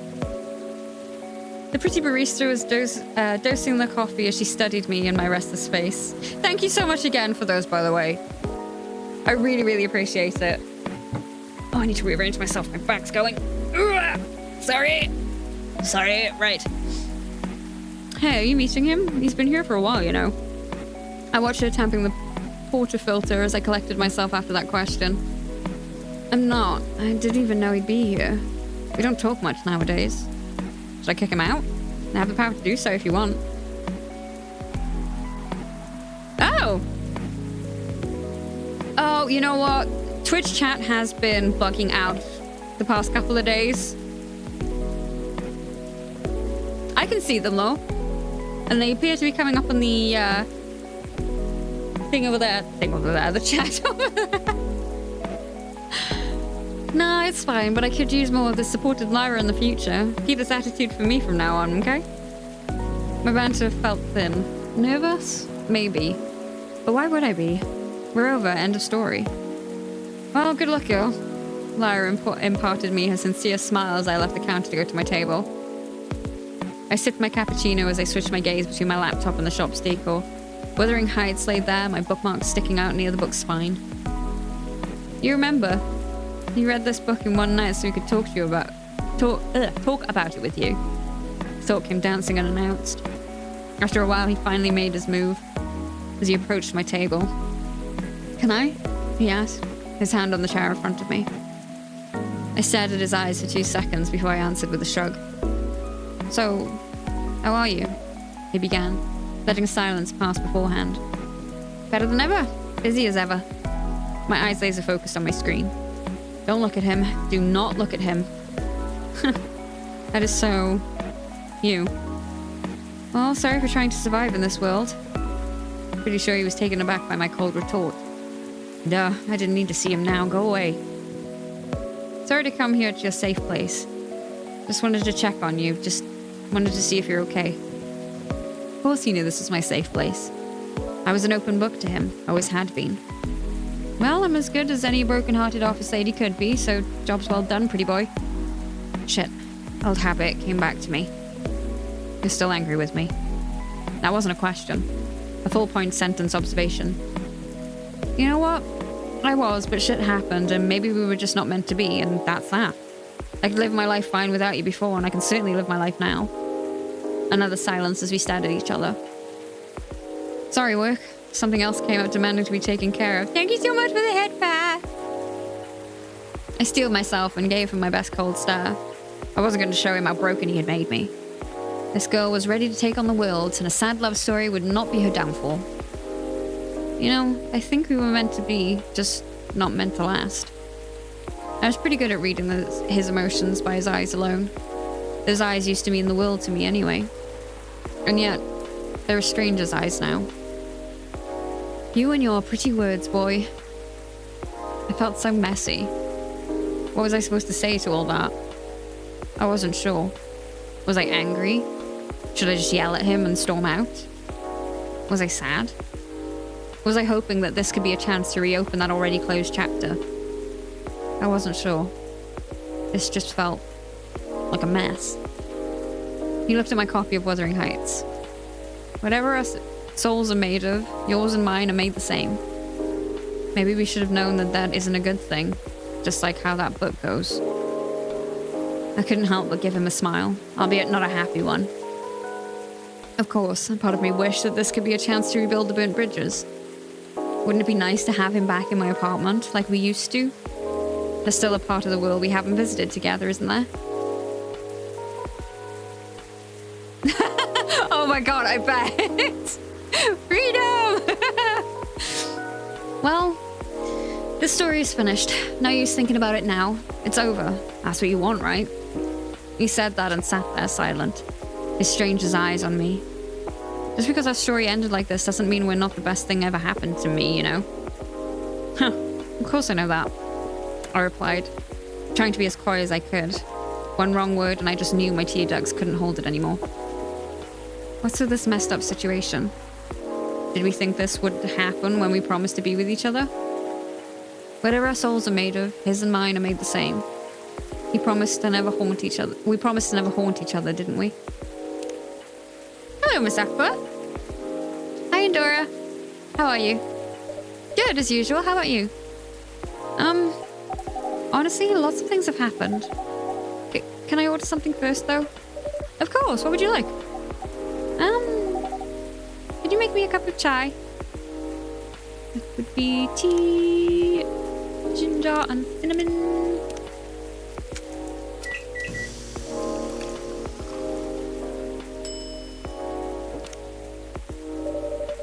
A cup of masala chai for the lady with eclectic tastes. Thank you, it's delicious. You're welcome. So, you were saying? Oh, right. It's just, I've been busy working on my game. Ah, I see. How's it going? It's pretty difficult, but I'll manage. I'm glad to hear that. How's that contract you talked about the other day going? Oh, that. I rejected it, of course. There's no saving it, really, which is a shame. I truly like their games. But with all the shady requirements they had, I could tell they'd looked down on us small developers. And the scary thing is, if I hadn't known what I know now, just because they were a publisher I loved a lot, I would have overlooked all that. That's understandable, though. You trusted them not to take advantage of you. Well, it has to be fair for both of us, right? Because at the end of the day, it's business. But, I don't know. Yeah. Actually, I tried negotiating with them. Because I wondered if they still had any good faith left. Don't tell Myrtle, okay? Okay. But as I expected, it really didn't go anywhere. Instead, they insisted they're doing me a favor since I'm just a small developer. And I wasn't thinking rationally or in business terms. Oof. Doesn't sound like good faith to me. Right? Considering the unfair conditions they're expecting me to accept, they could have at least been polite about it. I doubt they care, though. Yeah. That aside, Myrtle is coming here soon.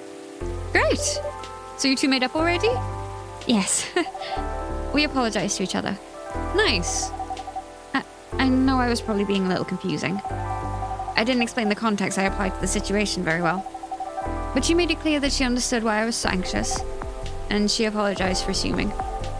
That really helped. Now she's helping me speed up development. I'm happy to hear that.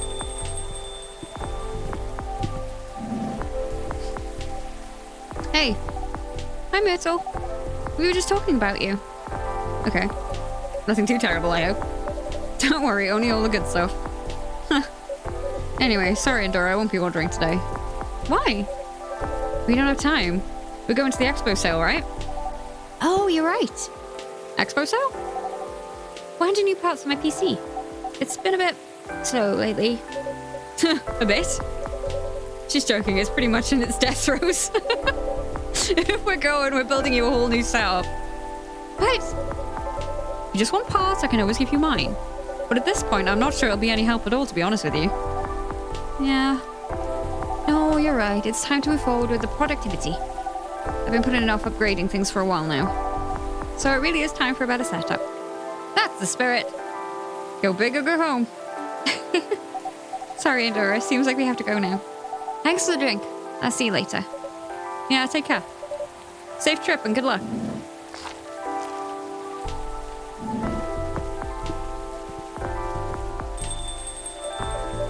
Let's see.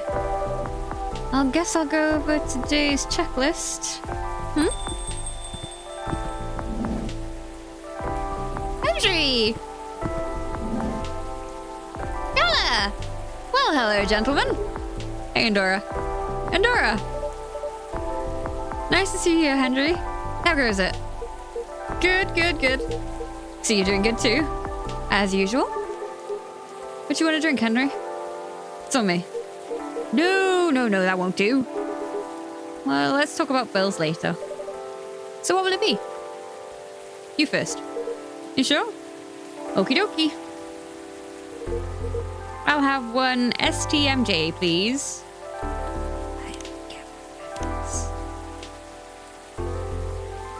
Think. Milk honey. Milk ginger honey.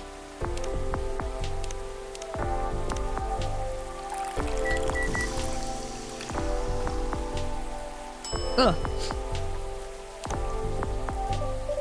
One STMJ coming up. It smells so nice. Spot on. Thanks, Endora. You're very welcome. How about you, sir? Oh, it's my turn. Something with ginger, please. Anything else with that? Well, what would you recommend? Anything from your new tea line is fine. Ooh, I see you have a new selection. Yes, we have blue pea and hibiscus tea available. Hibiscus, huh? You should try Tejai Rosella. It's pretty good for this kind of weather. Sounds familiar. It's ginger steeped with roselle buds, another name for hibiscus. Anything else in it? Well, it's a bit sweet. Interesting. I'll try it then, the Tejai Rosella.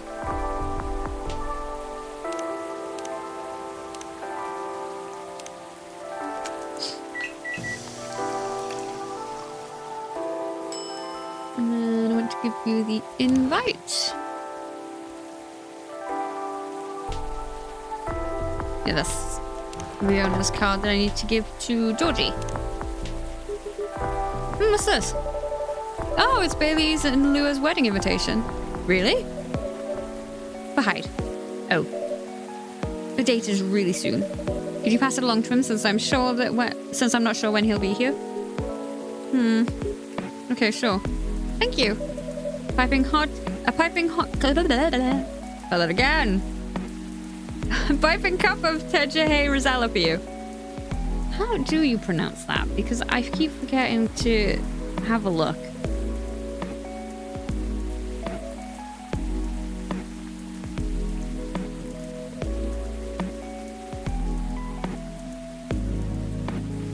Okay, that's not very helpful. I can't.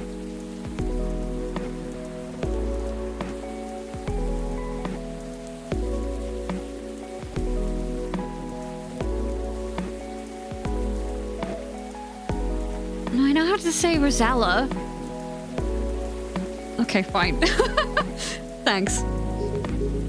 What do you think, Henry? Does it look any good? Uh-oh. It looks about right. Smells good too. Try it.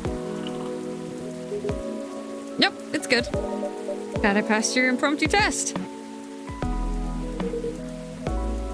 So what's been going on? Did I miss anything? Something happened, didn't it? You can say that. I think the officer is coming too, by the way.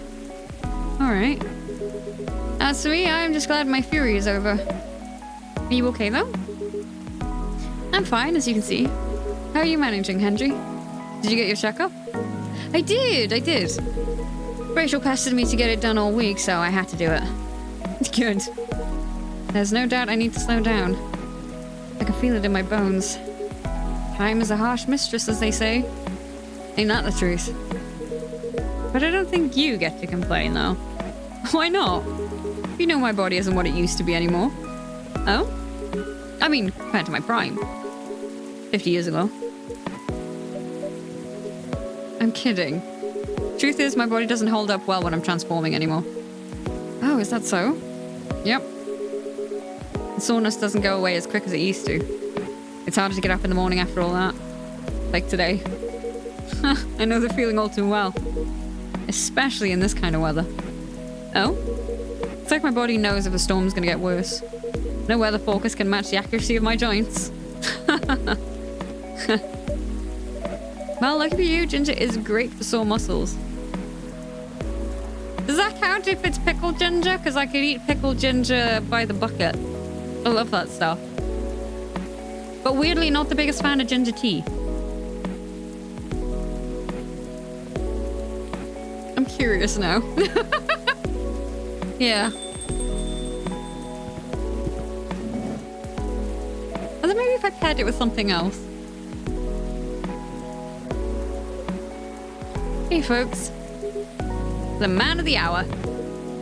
Hiya, Georgie. Indora, what did I miss? Some very important weather talk. Is that so? Sounds like I missed a ton then. How are you? Huh, how am I? You're talking about my case. Well, I don't even know where to begin. Andrew, you know nothing about what I'm about to say, right? No, what are we talking about? Indora, you should have primed him before I got here. My bad. In my defense, I didn't know you were coming until Mr. Gala mentioned it. Excuses, excuses. I'll help explain it to Henry. In short, there's been a string of car vandalisms nearby. So he's trying to figure out if the tree being gone has anything to do with the case. And that's where we are now. Yep, that's about it. That's a lot to take in. Anything new happened since? Well, I tried something. I set a few candles where the tree was. Then I tried talking into the night. Talking into the night? Yep, 2 nights in a row. Why? Yeah, I'm wondering too.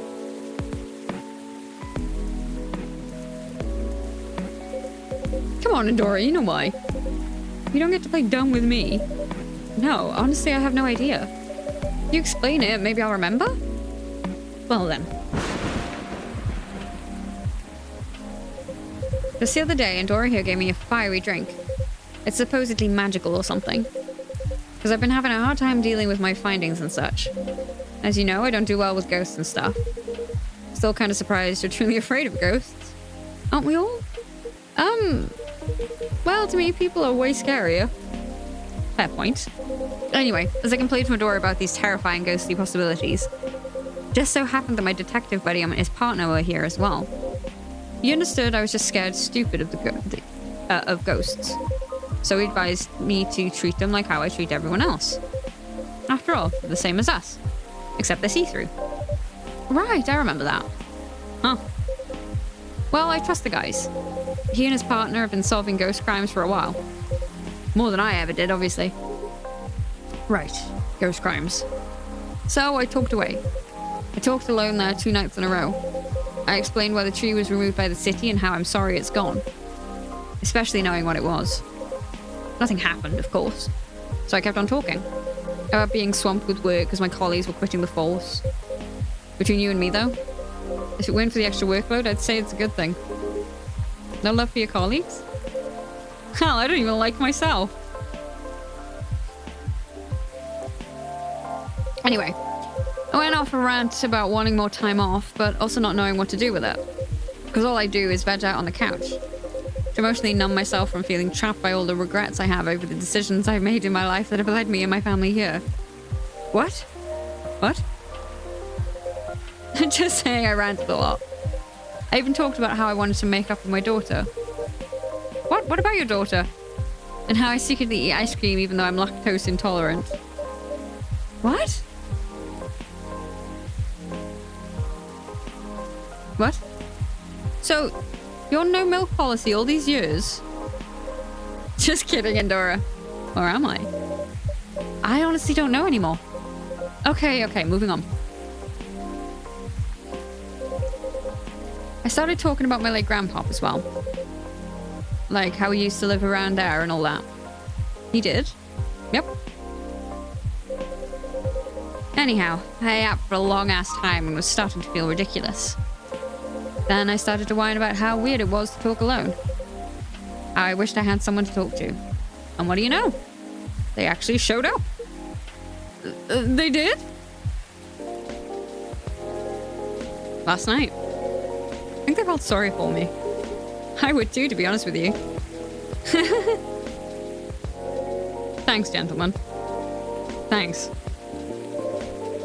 I guess they weren't ghosts then. Nope. Then who are they? Let's just say they were close friends of the deceased. They're part of the fairy folk, but not what I expected at all. What do you mean?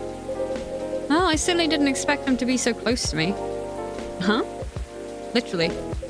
In fact, they're the owners of Gnome Nom's Eatery near my place. What a crazy coincidence, am I right? But I'm telling you, Andorra. There's no such thing as coincidence. Then did they know the car was yours? No, because I only ever ordered takeout and I walked there. I see. Oh, why are you laughing? Sorry, it's just... Never mind me, keep going. Okay then. So there's a reason they started messing with the cars. Well, they were angry at how people treated the area. According to them, that tree was supposed to be there. Yet they took it away like it was nothing. Right, I figured as much. Did you end up taking them in? Nope. Are you gonna let them go? Nah. But I've got all the evidence I need and I know where they are. So I'll go and talk to them first. Right now, I'm just happy there's no ghosts involved. Still, it was truly something else. Yeah, what a night it must have been. It is what it is. What's up, big guy? Something on your mind? No, nothing. In any case, mystery solved. For now, at least.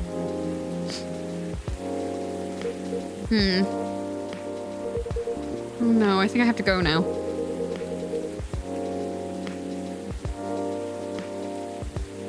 Oh, it's not live yet. That's usually late. Is that usually later in the day? I didn't realize I missed multiple messages earlier because I was so engrossed in your story. Sorry to rush off. I'll see you all again next time. Sure, safe trip. Nice seeing you again, Henry. Take care.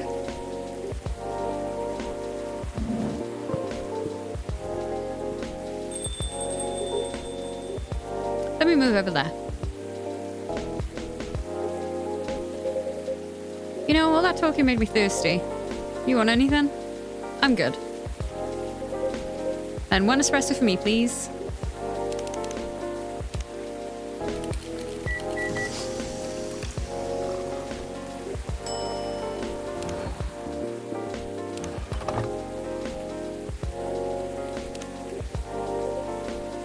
What is it? It's Miss Fiona's number. She asked me to give it to you. Ah! She said she can help you find someone if you need it. Or if you need any information from her. I see. Ah, well, I'm sure it'll come in handy, thank you. Here's your espresso, officer. Thanks. Great as always. So, what's next, officer? What's your plan after this?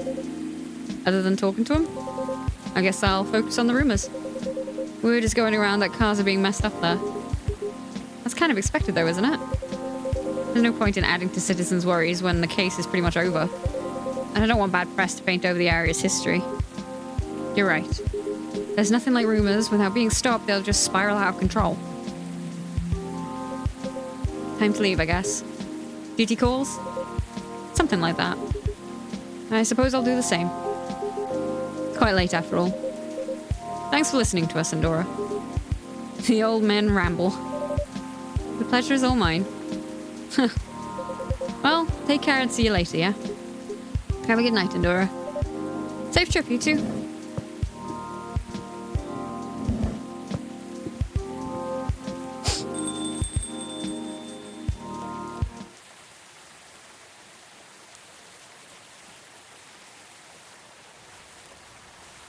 Elemental, sour and cool with a hint of home.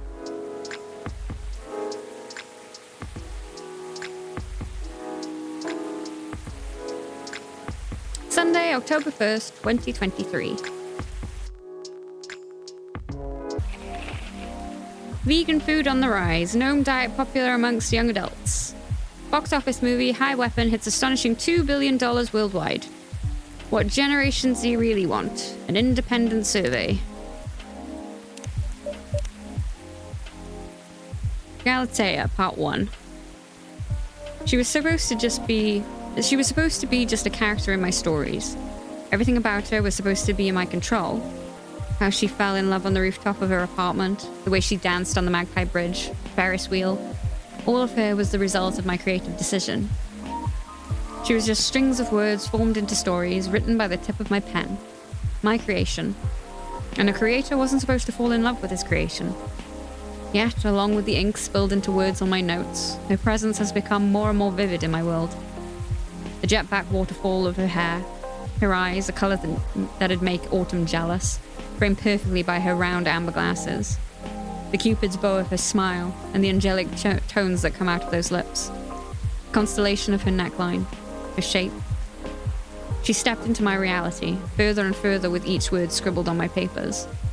Some silent nights I swear she was there in my office, whispering into my ear how she'd like to be portrayed. She'd guide me to write her stories, correcting my choice of words, saying that she'd never say that to her love. Truthfully, I got jealous of her lover many times. I was heartbroken when she told him how much she loved him. On the Ferris wheel, I hoped I could be there when they got down the gondola, so that I could punch the guy in the face. I felt like I went half crazy trying to give her a perfect ending, and the other half crazy for loving her to begin with. She even claimed a name for herself. Galatea. Tonight, as I finished brewing my Earl Grey tea, my warm writing companion, I found my notebook opened. I hadn't started preparing for my writing session, and I was sure I hadn't opened my notebook, let alone written anything in it. Yet it was there, handwriting not my own, neatly penned under my unfinished draft. Meet me between the spaces of your paragraphs. There's enough room for us to dance between your words. Meet me in your stories. You and I. Make the story your own. Our own. Meet me in this world you've created for me. Come find me, Pygmalion, my creator, my love.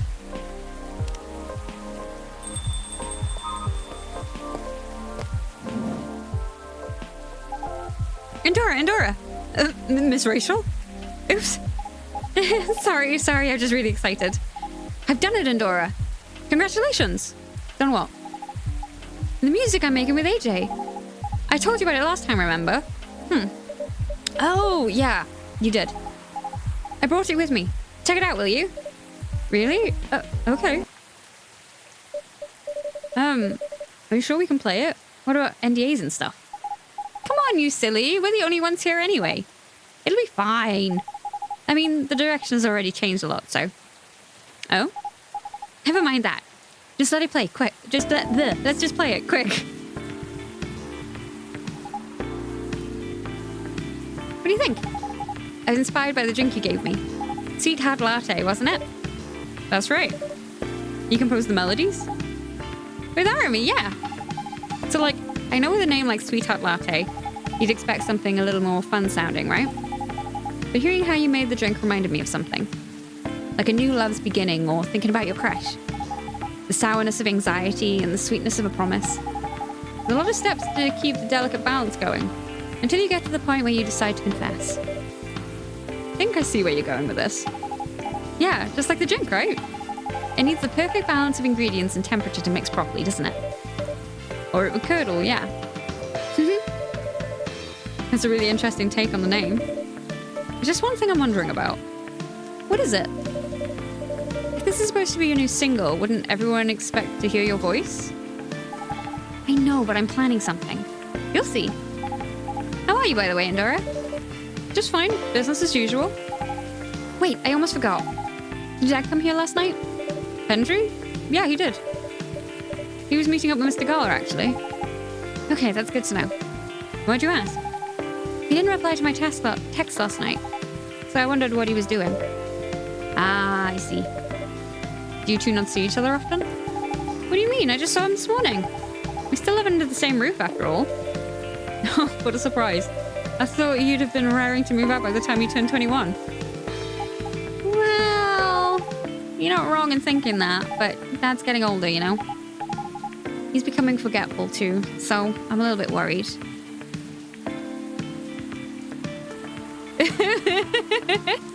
Pepsi, welcome. So glad you could join us. How you doing? Understandable. Besides, we don't really have anyone else, you know? None of our extended family even lives in the States. So, as much as he's been a nag my whole life, I feel like I should watch over him, for now. Right. Hello, welcome. Good evening to you, Miss Riona. Hey, Riona. Fancy meeting you here. Hello. How are you? Sorry, just a second. All right. Huh. Is she all right? I'm not sure. Oh, well, I'll just get a drink first. Right, what would you like? I'll have a cup of milk, please.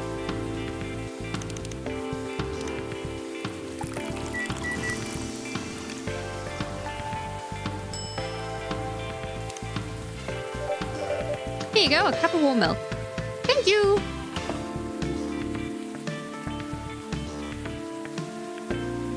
Oh, I bet that's gonna be a pain, especially this time of year. But congratulations! I do hope that it all goes smoothly, setting everything up. Not the best, but I do hope that it does go smoothly. What's up? No, nothing. Just remembered something. But it's not special, so don't worry about it.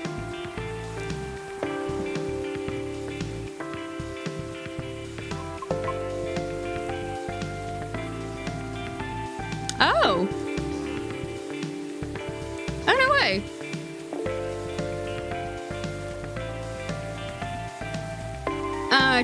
True.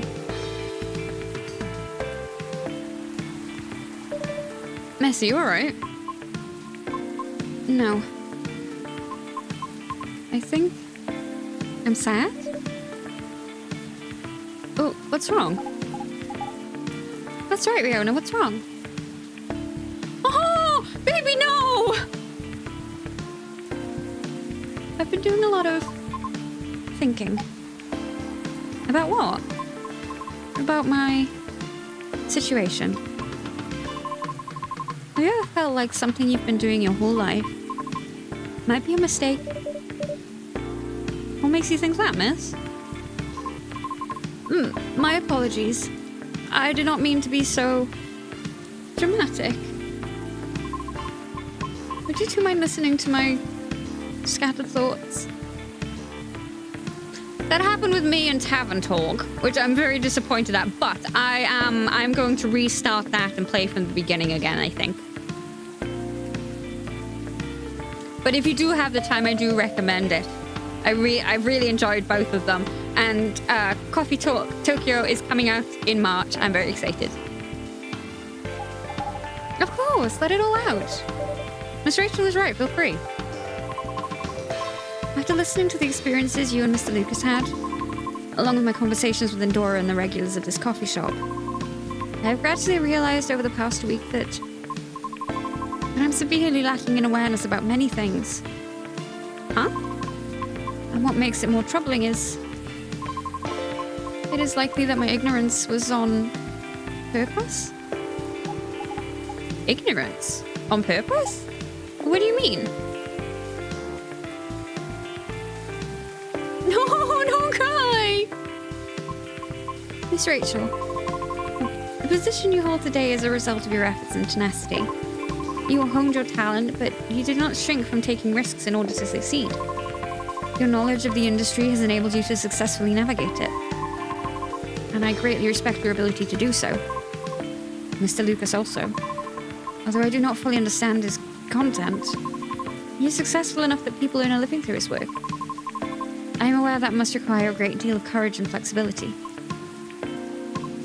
To put it simply, I feel ashamed of myself, because I may have become too comfortable with the status quo, to the point that I no longer strive to improve my situation. Are you really, though? I mean, you've been trying your best, right? I've been trying, yes. But have I been trying my best? That's debatable.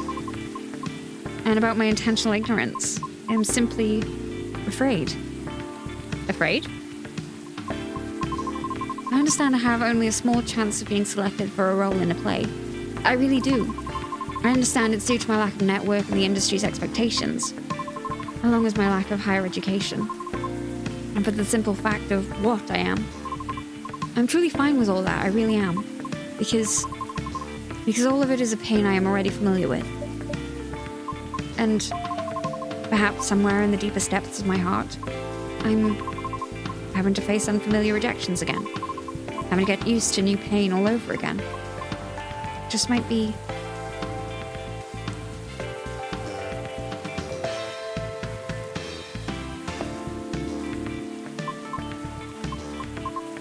might be... difficult.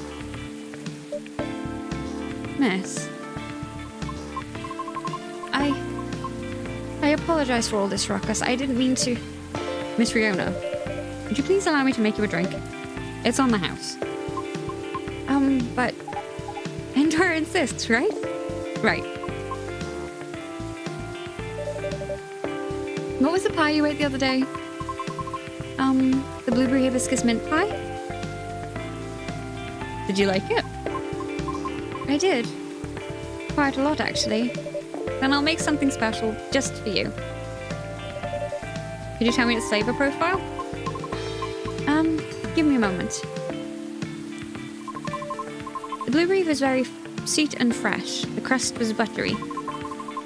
The flavor was enhanced by the tartness of hibiscus and the herbal coolness of mint. Just a very sweet blueberry pie with hibiscus and mint. No, that's... Why do I keep... It says right there, hibiscus. Why do I keep... It's because it's blue. It's because it's blue, isn't it?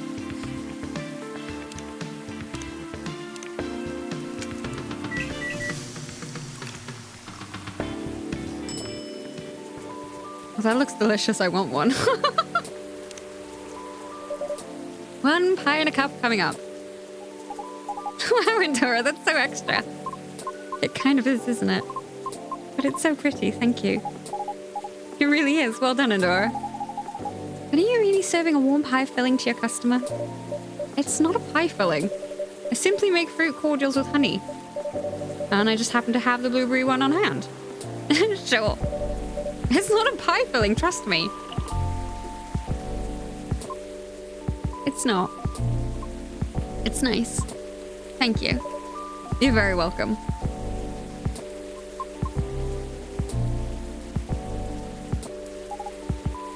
What's on your mind?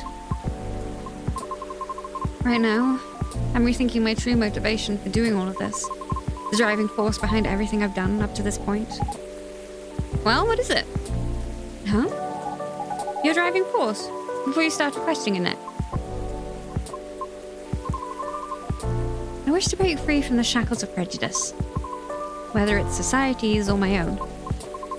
Not only for myself, but also for my kind. You see, though it doesn't have to be opera, right? Pardon? Reaching that goal can be done a lot of ways, like politics. Huh. You're not wrong, but... That was just an example, geez. But I admit being an entertainer is probably the fastest way to win people over. But that's not what you want to do, is it? My heart trembles for the opera. That is why I wish to pursue it, as long as I am able. However, I believe it is also time for me to consider expanding my horizons. Oh? I simply do not wish to be trapped in my own fear forever. Although I do regret that my one-track-minded efforts may have been in vain. I don't think everything you've done so far is in vain, though. I always believe in sincere efforts. But never mind that. What are you going to do now? I'm not sure. I already rejected Mr. Lucas's offer. Lucas? He's an influencer who's been coming here recently. Why does that name ring a bell? Oh, wait! You know him? Not closely, but I think we follow each other on Tomachill. If it's even the same Lucas, I mean. What was the offer for? I was offered a spot on his new show. While he's still unsure of the top format, his aim is to elevate underrated art talents. To showcase and interview them in order to bring their work to the forefront. I see. So what if you rejected his offer? Oh, so what if you rejected his offer? Call him. Uh-huh. Or text him. Tell him you changed your mind. What's the worst that could happen? People are allowed to change their minds. If he rejects you, well, that's his loss, isn't it? I'm not sure it'd be his loss necessarily. Shh, shh, shh. Just do it. Text him. Yeah. Okay.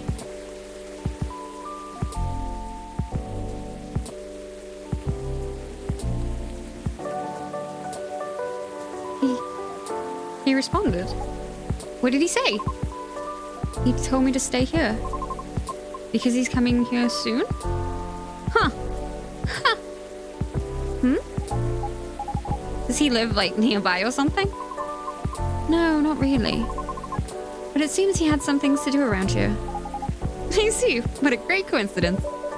That means you can clear things up in person. You're right. Thank you for giving me the courage, Miss Rachel. Just call me Rachel, will you? All right. Although I regret my one-track mindset, I cannot say it has been entirely detrimental to my life. As it is a habit formed during my time living in the commune. Commune? We banshees used to congregate together in order to protect ourselves from the outside world. Each of us tended to have a specific role in the commune, and we all would work together as one. Like gears in a machine. Interesting. I didn't know that. But you left the commune. Fill that again. But you left the commune, correct? Yes. Was it difficult? No.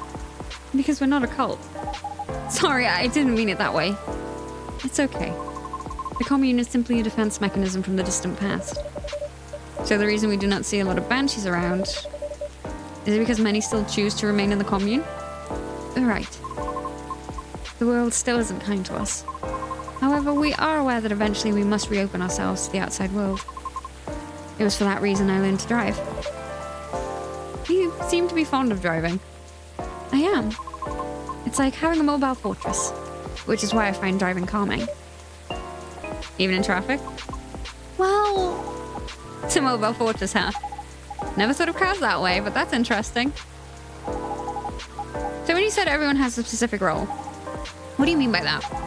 Sorry, I'm just curious. You don't have to answer if you don't want to. Oh, we don't have a Banshee culture center anywhere. Time to start one then. Perhaps it's best if I use a specific example, such as my mother's role. Oh? Her role is to trade, in the event that we need to increase our supply or sell our products. No! Or simply in need of negotiating. It is my mother who will do the job. We must travel to the nearest city or town in order to exchange goods. And she's our representative when other communities need to discuss things with us. Right. Everyone's work has equal weight. One is in charge of food and drink. Another is in charge of all our laundry. Everyone has a responsibility to set up schedules and organize the collection of goods. So, like, does each role only have one bearer at a time? No. Sometimes there are two or more, depending on the power needed. It's all about balance. I see. Interesting. Does your mum still fulfill her role to this day? Yes. Although, there are times when I wish she would retire. Why? She's doing a good job with it. But the role truly changed her. Oh. She had to endure years of animosity. She had to negotiate everyone's way out of trouble, or to simply defend the commune. It is such a heavy burden. It is, but she refuses to accept any help offered to her. Why? Because it has become her identity, I think. Oh, you're here? Yeah, hi lady. I was starting to wonder when you were going to say something. I'd introduce myself, but I want to hear Riona's story. Why by me? It is as Mr. Lucas said. I thought we were already past all that formal stuff, am I wrong? Well, you still call her lady. But she is. Shh, the lady is speaking. Oops, okay, sorry. It is as Lucas said. Our discussion the other day led to the same conclusion for me as well. My mother's protective instincts turned into an angry sense of pride. Oh. So while she performs her role really well, her anger often gets the best of her. Things are way calmer for our commune now, so I am thankful for that. But unfortunately, the damage has already been done. Right. That's when I understood why she was angry too. Your mum has dealt with haters all her life. And you were pretty much in the front seat for all that. Oof. Tough. I guess I can relate in some ways. The Nekomimi culture is also quite strict, although nowhere as rigid as yours. We're heavily stereotyped as being very mid. Mid? Like mediocre in all ways aside from being pretty and cute. Although don't get me wrong, I am cute. But it makes me wonder, you know, how much of our survival instincts turned into bad stereotypes. Things have changed so much for everyone, which means we should have moved on from terrible prejudices decades ago, right? I'm going to have a drink because it's been...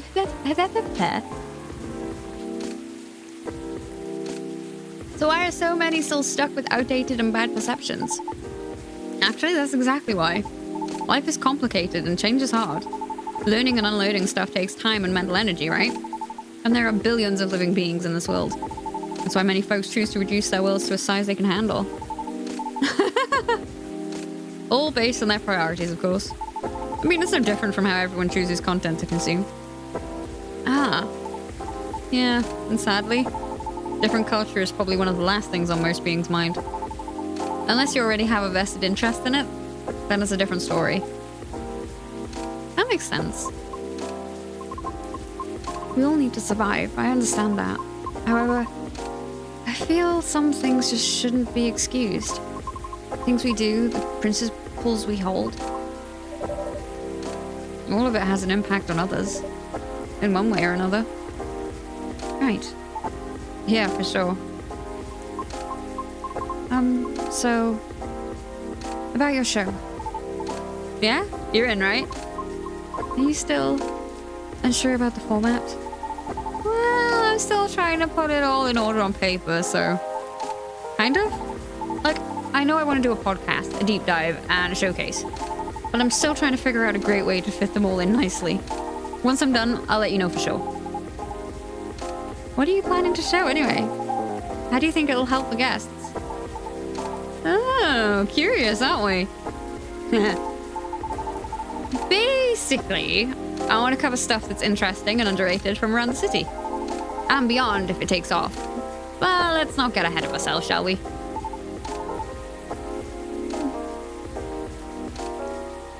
Oh my god, yes! Oh my god. Nah, scratch that. I know it'll take off. That's some confidence you have there. Even though you're not even sure what the format will be.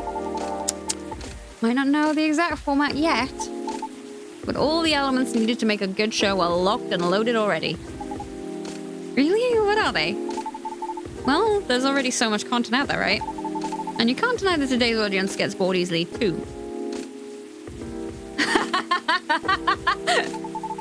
If something doesn't appeal to them immediately, they'll just click away.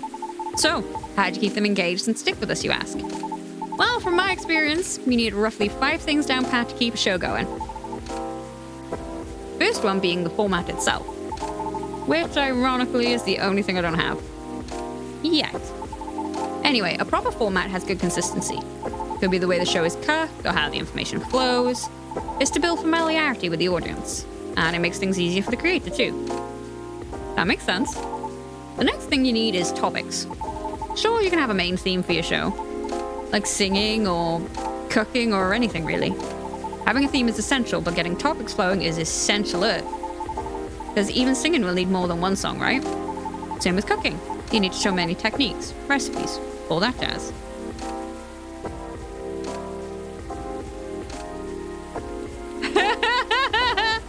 Oh, I know that feeling. That's true. Right? Since the goal of the show is to shine a spotlight on all things underrated, I figure it should start small and nearby, but still have the potential to grow. And what's better for that than exploring the city and its inhabitants in depth? Especially since I'm fairly new here and all. Oh. Get what I'm saying? I can see there are many interesting topics to discuss. Yeah, like locations, events, history. Yes, and many interesting individuals to meet. Definitely. Projects, side projects, plenty of things to cover. Makes sense. What's next? Know your audience. Honestly, in this internet era, you don't need to appeal to everyone. If you do it right, you can target just one type of audience and still get a lot of eyes. Fortunately, I have my base audience already. But since the show will be in a completely new format, a lot of them will reject it. Because people do not like change. That's right, don't like change. But honestly, that's fine. I'm trying to attract an audience that's more open-minded and can help elevate the stuff we're going to spotlight.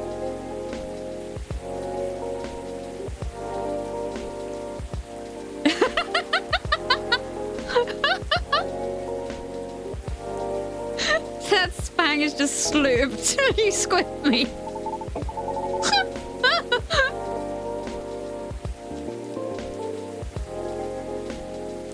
Like, say, if we cover musicians, they'll go to their sites or live shows.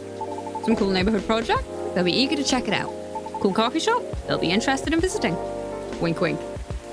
Oh. Anyway, you all know what I mean. The next thing is audio quality. Great visuals and edits, you know the drill. Of course. And the last thing you need for a good show is... me. Hey, what's with the awkward silence? I mean personality and smarts. find info, you need to be resourceful. And to relay information well, you need a good personality, right? Well, I'm your guy. Why? What's so funny? Am I not the perfect guy? Resourceful, huh? Really? Oh, so that is what you're questioning, huh? I'm just saying.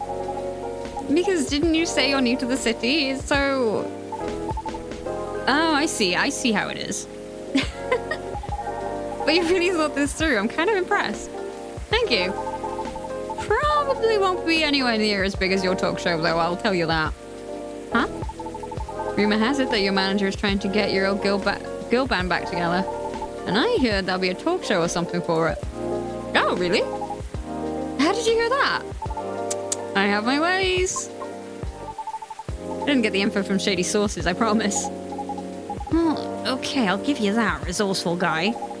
But your information is outdated already. Oh? Because I won't be in the show.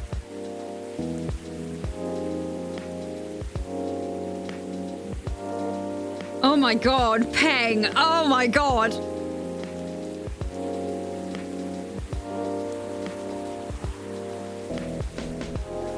I haven't heard that in a while. Holy crap! Oh, why? Well, I actually like the idea of a comeback. But if it were to happen, I would want new branding, you know? Like a new us, to show we've grown. Ah, I get that 100%. That's too bad. Why? I think you have a lot of talent for getting people to talk. You're able to read the room with sensitivity. Therefore, I would definitely be interested in watching your talk show program. You think so? No, I'm flattered. You're right about that, though. I'm pretty good. But I'd rather express myself through my music, my songs, and my performances. You know? Yes, I understand that very well. Then do you want to be our first guest? Me? Why? I thought you wanted to highlight independent artists. Oh, aren't you making a new kind of music lately, Miss Rachel? So you actually have a side project? Oh, well, yeah, but... I was kidding about inviting earlier, but hey, maybe it could work out after all. How about a new channel, will you? You wish. I'm a very busy Nikamimi. But, maybe. Woo! What is it, Adora? I thought your plan was to have Miss Riona on Riona as your first guest. Oh. Well, about that. I'm definitely jumping the gun here, but... I was kinda hoping you'd be my co-host instead. What? Me? I was going to ask you later, but Endora over here cornered me something fierce. Oops, sorry. Why me? I like the way you explain difficult subjects, and I didn't really enjoy talking to you. You have plenty of knowledge and experience from being on the road a lot. And all your stories are so damn interesting. Plus, someone needs to offset my chaotic personality. Like contrasting hosts, huh? Yeah! What's more, she's not nervous talking in front of a camera at all. Well, she is a performer. I know. I'm just saying she's a natural on camera. So yeah, that's what I was going to ask later. Do you want to be my co-host? Only if you're interested, of course. I might need a moment to consider. Of course, take your time. However, if you're open to receiving input, may I throw in an idea for the format of the show? For real? Of course you may. And I'm staying until you all tell me everything I missed. Okay. Yeah, the night's still young anyway. Oh?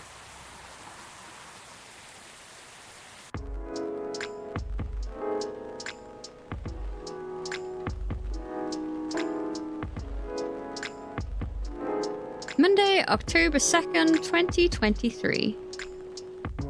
Said I was going to have some time to consider myself.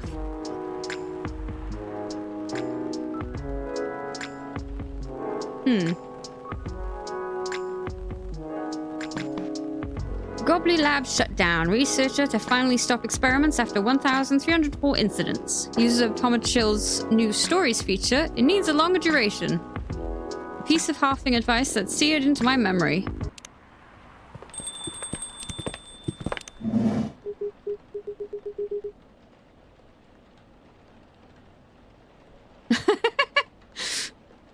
Pygmalion Part 2. He wrote another sad thing for me. In this one, supposedly I was on a Ferris wheel where the love of my life decided to end things with me. The love of my life. Like it's not my decision to make. The guy my writer made isn't who I love the most. Hell, he was just a barely fleshed out character with some dreamy words ready for me. The one who has won my heart is the person who made those dreamy words come out of his mouth. My writer, my creator, my Pygmalion. My heart, I said, as if I actually had one. I was just some lines and some short stories made to entertain anyway. I was made to be fiction, a part of something way bigger. But hey, if I was just fiction, I might as well fight for my own happy ending, right? Everything's possible in fiction, after all. I want to write my own stories, an ending of my own choosing, built of my own effort. Isn't that what we all want in life? Do you think I can have my own happy ending? Have you found your own? Well, we can never find out if we don't try, right? And I'm not going down without trying. Because this, my beloved readers, is my story. Not my writer's, not yours. Mine. Only I get to decide how my story goes. And I am sure I deserve a happy ending. Don't we all? But hey, enough about me. What about you? Have you written your own stories yet? You're about to finish the game now. What will you do once you close the game? Are you going to play play it from the beginning again? Do you think in your second playthrough the ending will be different? Is there a happier ending here? Have you decided on your own ending?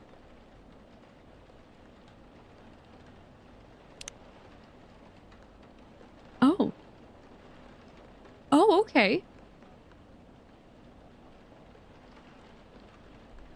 Oh.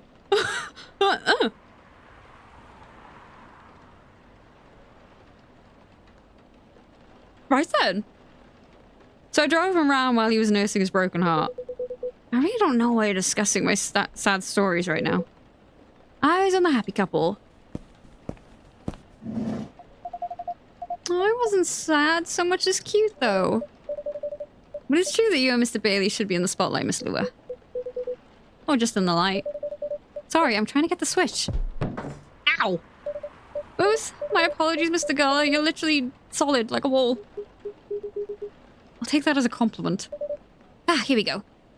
Ah! You all found your way to a seat. I'm impressed.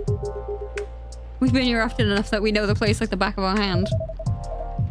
That's what it means to have regulars in Dora. So it does. Now, shall we get the celebration started? Please, I'm so excited. That's adrenaline for you. Hang on to that feeling. You call it adrenaline, I call it deep, passionate, irresistible fascination in it for her husband. Hey, don't get too cocky, Mr. Miller. Why, naturally. Oh, are you taking Lua's last name, Bailey's? No, we're keeping our last names. But I'll be Mr. Miller if it pleases Mrs. Miller. Anything to make you happy. Aw, you always make me melt. Disgusting. He said, wiping off his tears. How many times must I tell you? It was the City Hall flowers. They make my allergies flare up. Sure, let's go with that. This would be the perfect time for some drinks. I wouldn't say no to something hot, for sure. And to something sweet. To something decadent and chocolatey. Well, let's keep it fresh. There's enough sweetness here to give me a sugar rush. So, in summary, sweet and chocolatey, but with some freshness to it, please, Indora. Chocolate.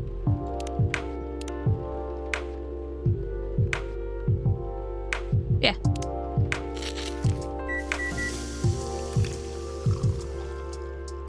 Oh, cute! This is inspired by a sweet evening treat. Hopefully the drink is to your liking. I love it. It's very unique and festive. Very comforting. Exactly what I had in mind. It's fine. High praise from Hyde. You know it. Tastes a bit British. Have you ever been on that side of the pond, Andorra? I did a bit of traveling in my day. Maybe we ran into each other in the past. Maybe we did. Passing each other like two ships in the night before meeting at the mooring. That's very lyrical. I blame the mood on you too. All I know about the UK is that British werewolf guy I once met. He went absolutely wild during fear. But even then, he would beg the wall's pardon after putting his fist through it. Sounds about right. And I imagine you two became great friends. You know how rude vampires are much more my type. Hey. Actually, no, I'm not offended. Rude vampire, I'm proud of it. That would look great on a t-shirt. Awesome idea. I consider that for a Christmas gift. Right, I guess we should raise a toast. Does anyone want to make a speech? Someone? Andorra, maybe? I don't think I'm the right person to give speeches. You definitely are. Yes, if you want to, we'd love to hear you. In that case, thank you for choosing to come to this cafe, Miss Lua, Mr. Bailey's, and thank you for making us feel a true part of your lives. Hear, hear. You'll always be a part of our lives now, Andorra. Absolutely. Short and to the point. Good speech. Your turn, Hyde. Really? Oh, well, fine. Thank you, Lou and Bailey's, for entertaining me and making me consider a counselling career, however briefly. You're a good bunch. That means a lot, Hyde. You've been a very good friend to us. Don't think we're forgetting about you, Gala. Speech time. Right. I don't know you as well as Andorra, guys, and I haven't helped you nearly as much as Hyde did. But despite that, you've made me feel welcome. You immediately made me feel part of your family. May this warmth that you show others always reflect this joy in the family you're starting today. Aww! Aw, Gala! Thanks, man, really. To the happy couple. To the happy couple. To the happy couple. Are your allergies troubling you again, Mr. Hyde? Andorra, my dear Andorra. Never think that you're out of reach of my retribution. Ahem. I do apologize that we only serve soft drinks here. Some bubbles would have befitted the occasion. Don't worry about it. As far as I'm concerned, it suits me just fine. Yeah, we're not really drinking booze these days. Oh? Speaking of starting a family, just in case, you know? Oh! I know I'm avoiding it in solidarity. That's nice, you guys, rooting for you. Thanks, Gala. Just imagine. Little pibble elves with horns running around everywhere. And thanks, I think, Hyde. I aim to please. Personally, I'm fine with soft drinks as well. Never liked the stronger stuff. He's not lying, I never saw him touch it. Is there any specific reason why not? I just don't like the taste. Never got used to it and never particularly tried to. People assume I like to drink, especially since I'm a big burly dude, I guess. But no. Assumptions like that are annoying to me. I like that you look at it just as a taste among others, Gala. Sometimes I want to taste wine and sometimes I just want tomato juice. Definitely. Booze just becomes this big social thing. But I, for one, wish there were a better range of soft drinks. I went to a very expensive restaurant a while ago. They had a soft drink pairing option. I imported some alcohol-free vermouth, homemade some fruit juice. It all tasted really nice and unique. But then they also had edible robots. And they made a miniature forest out of vegetables and dark chocolate. Wow, why did you go to a place like that? A while ago, with my family. Back when we were still in touch.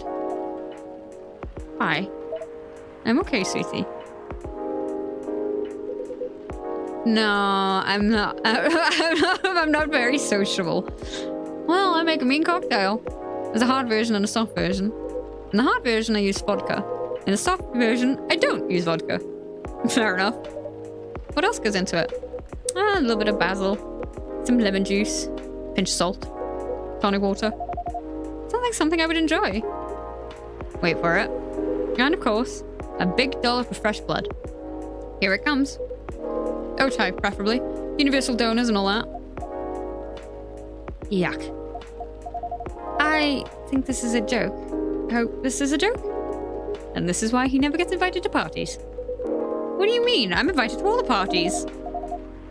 Thank you so much for being with us, three of you. Thank you for having us. It was fun to meet your friends from work, Bailey's. And your sister, Lua. She had a very strong character. I respect that. She's impossible, you mean? But I love her to bits. Yeah, she took a while to warm up to me at first. Oh, just a year or three. She probably wanted to make sure you were right for a baby sister. Yes, that was definitely the reason why. She always thinks of me as some sort of softie that she needs to protect. Well, I mean, compared to her, Gala is a softie. I'd say Gala is a softie compared to many people. Fair enough. But yes, I think she could take him when he's under fury. If Dora ever moves out and I'm out of specialty, I can ask for your sister's number, I guess. You would have to hurry. Or you'll have to step over... Your primary school friend, Bailey's. Marco? I thought I'd caught him staring at her. But they didn't leave it at staring. The two witnesses. Delightfully cliche, isn't it? You seem to be enjoying the gossip very much, Mr. Hyde. Of course I do. That's how I take my best pictures. Longing glances, touches filled with pent-up desire. Scorn dissimulated into a smirk. Hopefully you've captured some pictures of your lovebirds too. Or of our lovebirds too, rather. Ah, yes. I really can't wait to see them. Oh, that's the downside of film. I know. But it will be worth it. So I'm happy to be patient.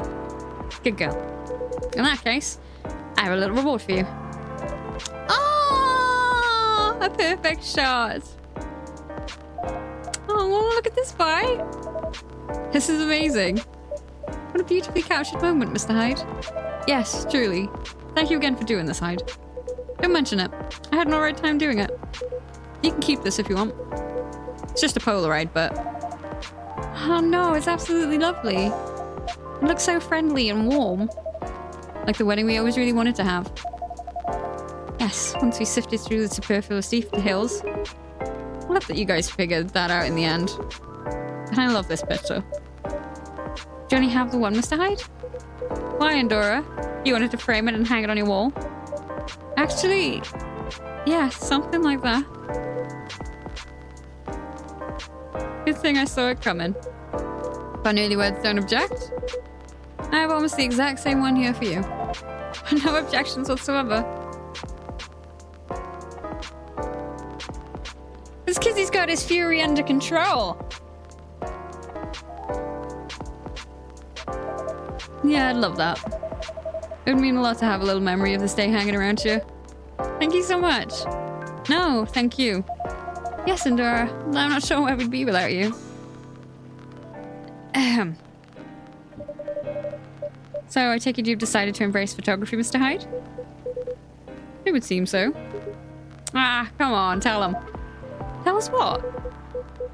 Nothing's been confirmed yet. They're certainly not going back on it, and you aren't either, right? Of course not. Well done.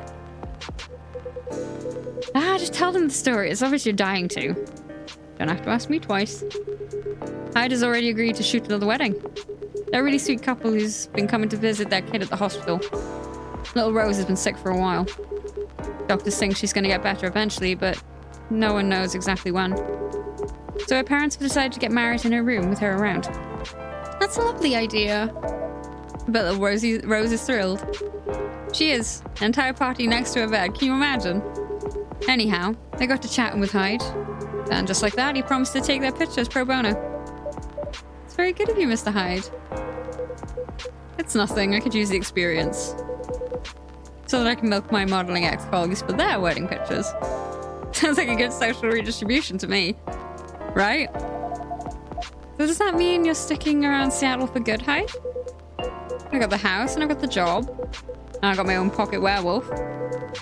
So it sounds like I'll be staying here a little while. That's great to hear. How's the house coming along? Taking ages, but it'll look good when it's finished. I'm having it redone from scratch, so it's a process. But as a vampire, my needs are a little particular.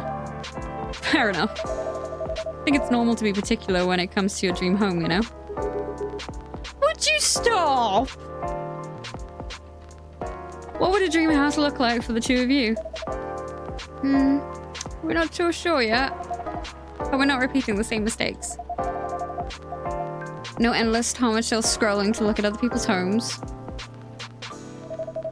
And no overspending or feeling inadequate on my side. My love. It's alright. I'm glad we talked it all through. Lua made me realize that it's fine if I don't earn as much as she does. And if our family doesn't contribute to anything. In fact, Lua's mum told me the same during the wedding. I didn't know you talked about it. Don't worry, it went really well. She said what mattered to her is that I make her daughter happy. Which is good, because that's what matters to me too. And a happy Lua is a Lua who powers through her job. Yeah, I really can't consider slowing down my career. Well, maybe a little. Yeah, when the time comes, but the thing is, I don't mind slowing down my career. I've always been the one to bring up the kids' topic. It's not that I don't want them, but I was afraid of what it'd do to my work. That makes sense. Women are always expected to do more when it comes to child rearing. Well, not in our couple. We've decided that when we have kids, I'll be a stay-at-home dad. I'll still do some freelance work if and when I have the time. Not so much for the money as to keep my brain working. But I'll be taking care of the little ones and of our place.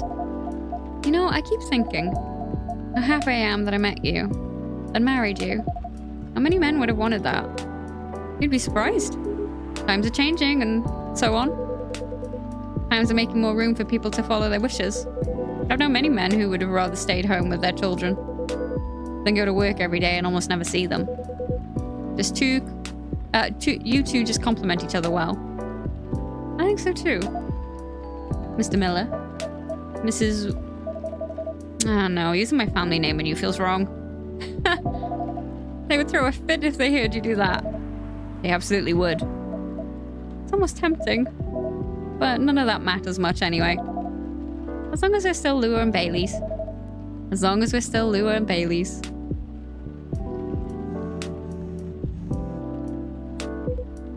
Ah, excuse me. Sounds like Hyde has found a new way forward. He has, yeah. I'm really happy about that. When I first met him, I thought he was a bit mysterious. And honestly, a bit of a jerk. But he's really quite fragile, isn't he? Nothing more solid and more fragile than a mortal. Yeah, nothing screws with your head quite as much as having unlimited time. Even elves with their only longish lives have issues. I can imagine.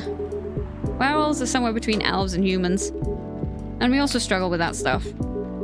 I guess the bottom line is, everyone gets bored and confused once in a while, right? And the longer you live, the more once in a whiles you get. That makes sense to me. I will say though, I'm mighty happy that he's sticking around. For all that he can be a difficult one. He also makes life a lot more interesting. And we just really get each other after all this time. You two know what I mean. Yes, we really do. At this point, even when we need to take a bit of a time out, we can trust that we'll always find our way back to each other. That's right. You know, he's got a way of finding good people. Hyde, I mean. He liked Endora from the start. Not that I've ever disagreed, but he just really got you right away. Oh my god, really? He's been very kind to me, and perceptive about me as well. And I'm glad he befriended you two. This chat right now, it's really good. You're alright too, Gala. Yes, I'm looking forward to seeing more of you. Right back at ya. Ah, listen to that. Pouring rain again.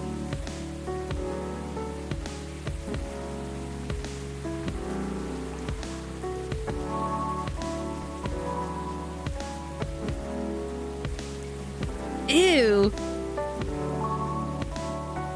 I'd be really cold if I didn't have your jacket, bae. Are you okay? Yeah, don't worry about me. I always worry about you. And I guess that's kind of my job now. Only if I get to worry about you too. You guys are cute.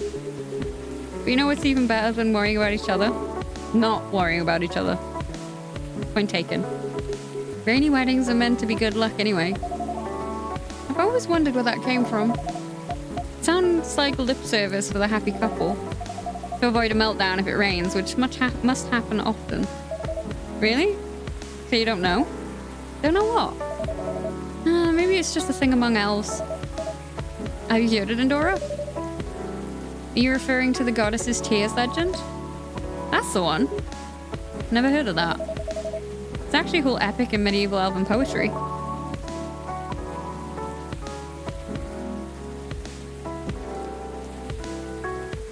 Wait, it does?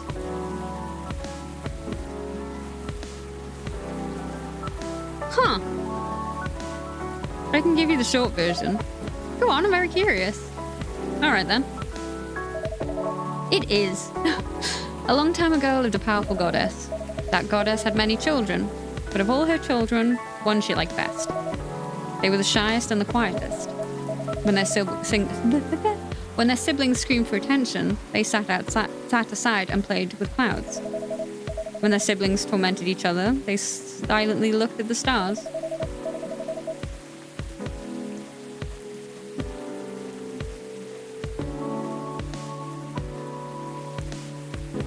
She left me.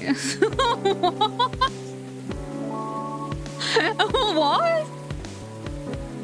When their siblings ran away from the rain, they waited and watched the rain fall. The goddess thought, even if all my children desert me, this one will always be by my side. They are kind and gentle. They will love me and take care of me. She thought of the days ahead and smiled. But one day, as the young godling sat at the edge of a cloud, pondering the world, a gust of wind blew on them and they lost their balance. Oh no! Don't worry, it's not a sad story. Alright then.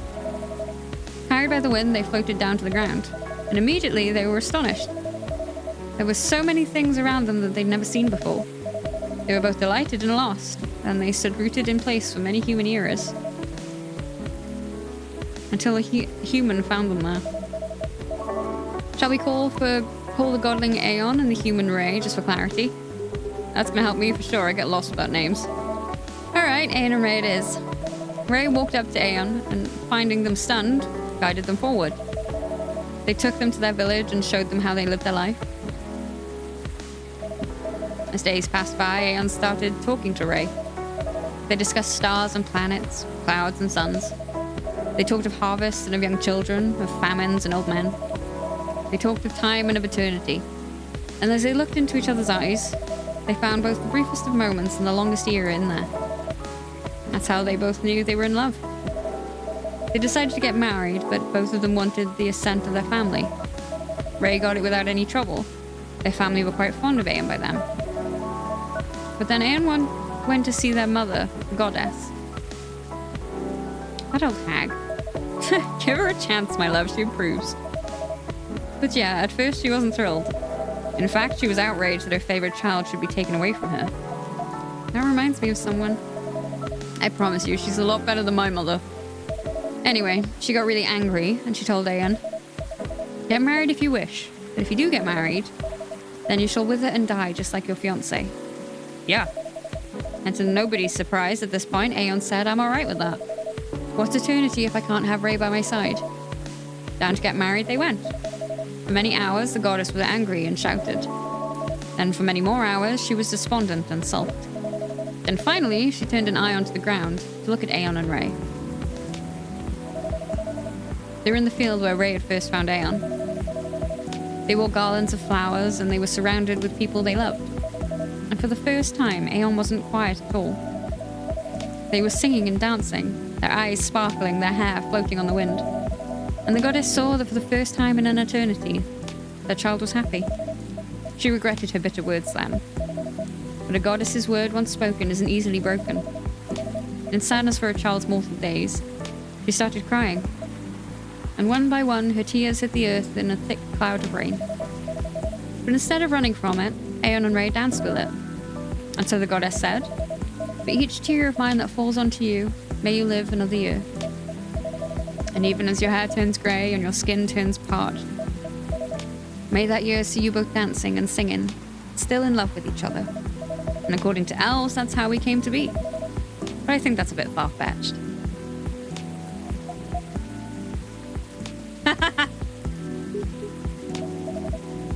My love, are you tearing up? It's nothing. You're just really beautiful sometimes. You're a born legend teller, Mr. Baileys. That was an astonishing rendition of that story. Yeah, that was epic.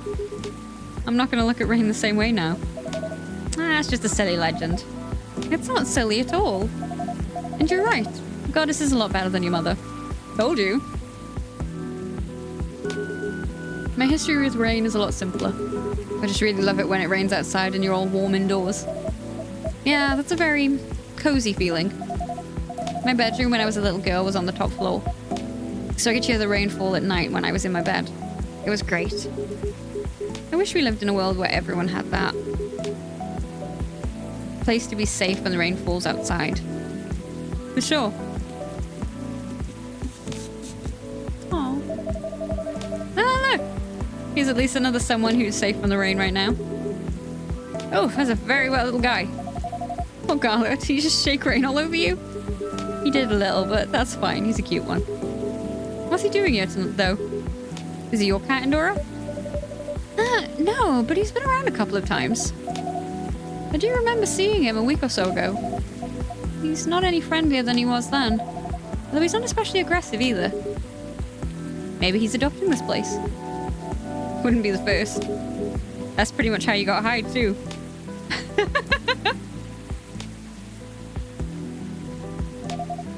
Now that's an apt comparison.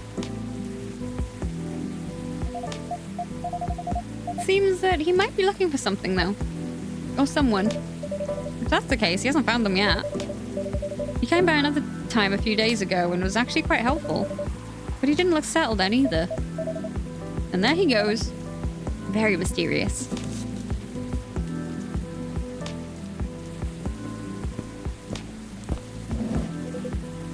What did I miss? A cat, apparently. Ah, yes, I saw it go. What was that about? I'm not entirely sure. He's come by a handful of times, but he doesn't seem to stay very long or ask for anything. I was saying that he might be looking for someone. Ah, perhaps he is. In many traditions, cats are depicted as having special foresight. Messengers between worlds, so to speak. They may know something that we don't, or see something we can't see. That's just what they want you to believe. Looking mysterious to get food and cuddles. I was saying that reminds me of someone, actually. No comment. Uh-huh. Anyhow, what was that call about? That was the interior designer about the house.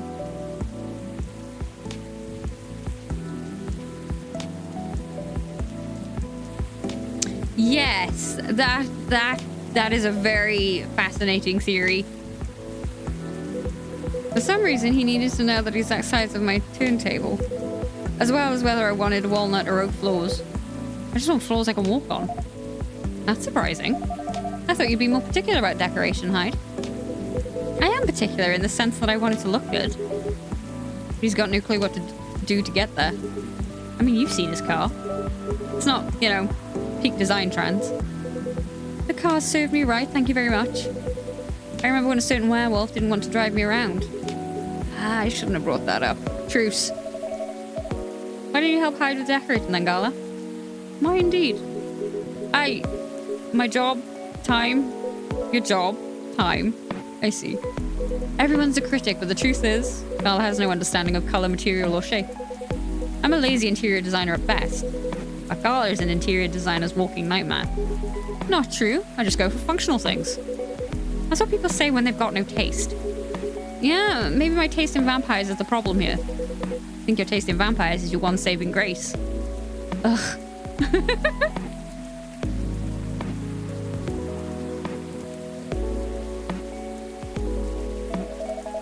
You guys sound like you're gonna be just fine. That I don't like. Indeed. You know, feeling like this all together when it's dark and damp, and feeling good and safe and home, is a pretty rare feeling in a kind of public place. I think the kinda is key here. As far as I can remember, this has never felt like a strange place to me. It's my space that I'm lucky enough to share with other people I like. I definitely feel the same way. Thanks for that, Endora. I'm glad that's how it feels to you. Our patrons' comfort has always been our priority. All very much achieved then. That and also you're all alright. Sounds like everyone's gonna be busy with their own stuff for a while. But I can't wait to come back here and see your faces again. Whether in a week or a month or a year, I know it's gonna be a good time. Cheers to that. Hear, hear. You are all welcome anytime, separately or together. And I'm looking forward to hearing what you get up to. We'll definitely pop by to give you news. And to get Fury remedies. And to listen in on the drama. We can't wait to welcome you back. Ah! Aww. I think the rain is over.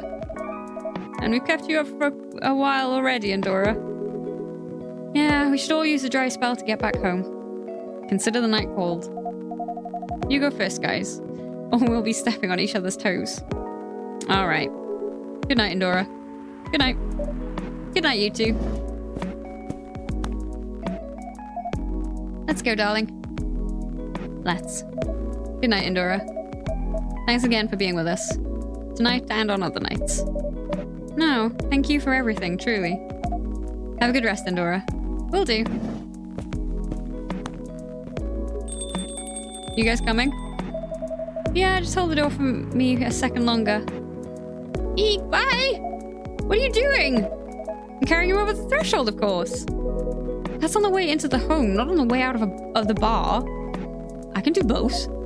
You're silly. Maybe, but I love you. I love you too. Bustling, busy, and a buzz. People whose thoughts I can hear almost as well as my own by now. Whose success and failures matter to me as much as my own. I suppose that's what it feels like. To have a chosen hive. Aww.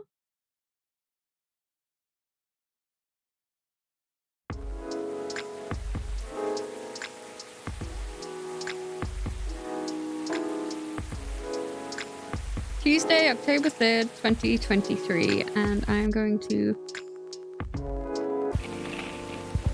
Fire director resigns in the wake of shocking leaks. Heir of American business royalty disowned over choice of wife. Killer algae, a new invasive species. We're going to save really quick. And... yes. I don't know why I saved twice. But as I said, I will be back next Monday to finish that last day off. Because it is going to be... I think it can be around an hour or so, depending. And I will play some Infinity Nikki after that because, as I mentioned, won't be here Wednesday, so I'll only be here to play it for a little bit tomorrow and then on Thursday. Yes, that is correct. I'm getting my days correct there. I won't be here next Tuesday, so that's what I'm going to do instead. I have loved that so far, though. I love these games. And it won't be long until Coffee Talk Tokyo, so that's awesome. Can't wait. But that is all from me for today. Thank you so much for hanging out with me, and thank you for those horrible, horrible facts. But yes, thank you so much for hanging out with me today. I hope you've enjoyed as much as I have.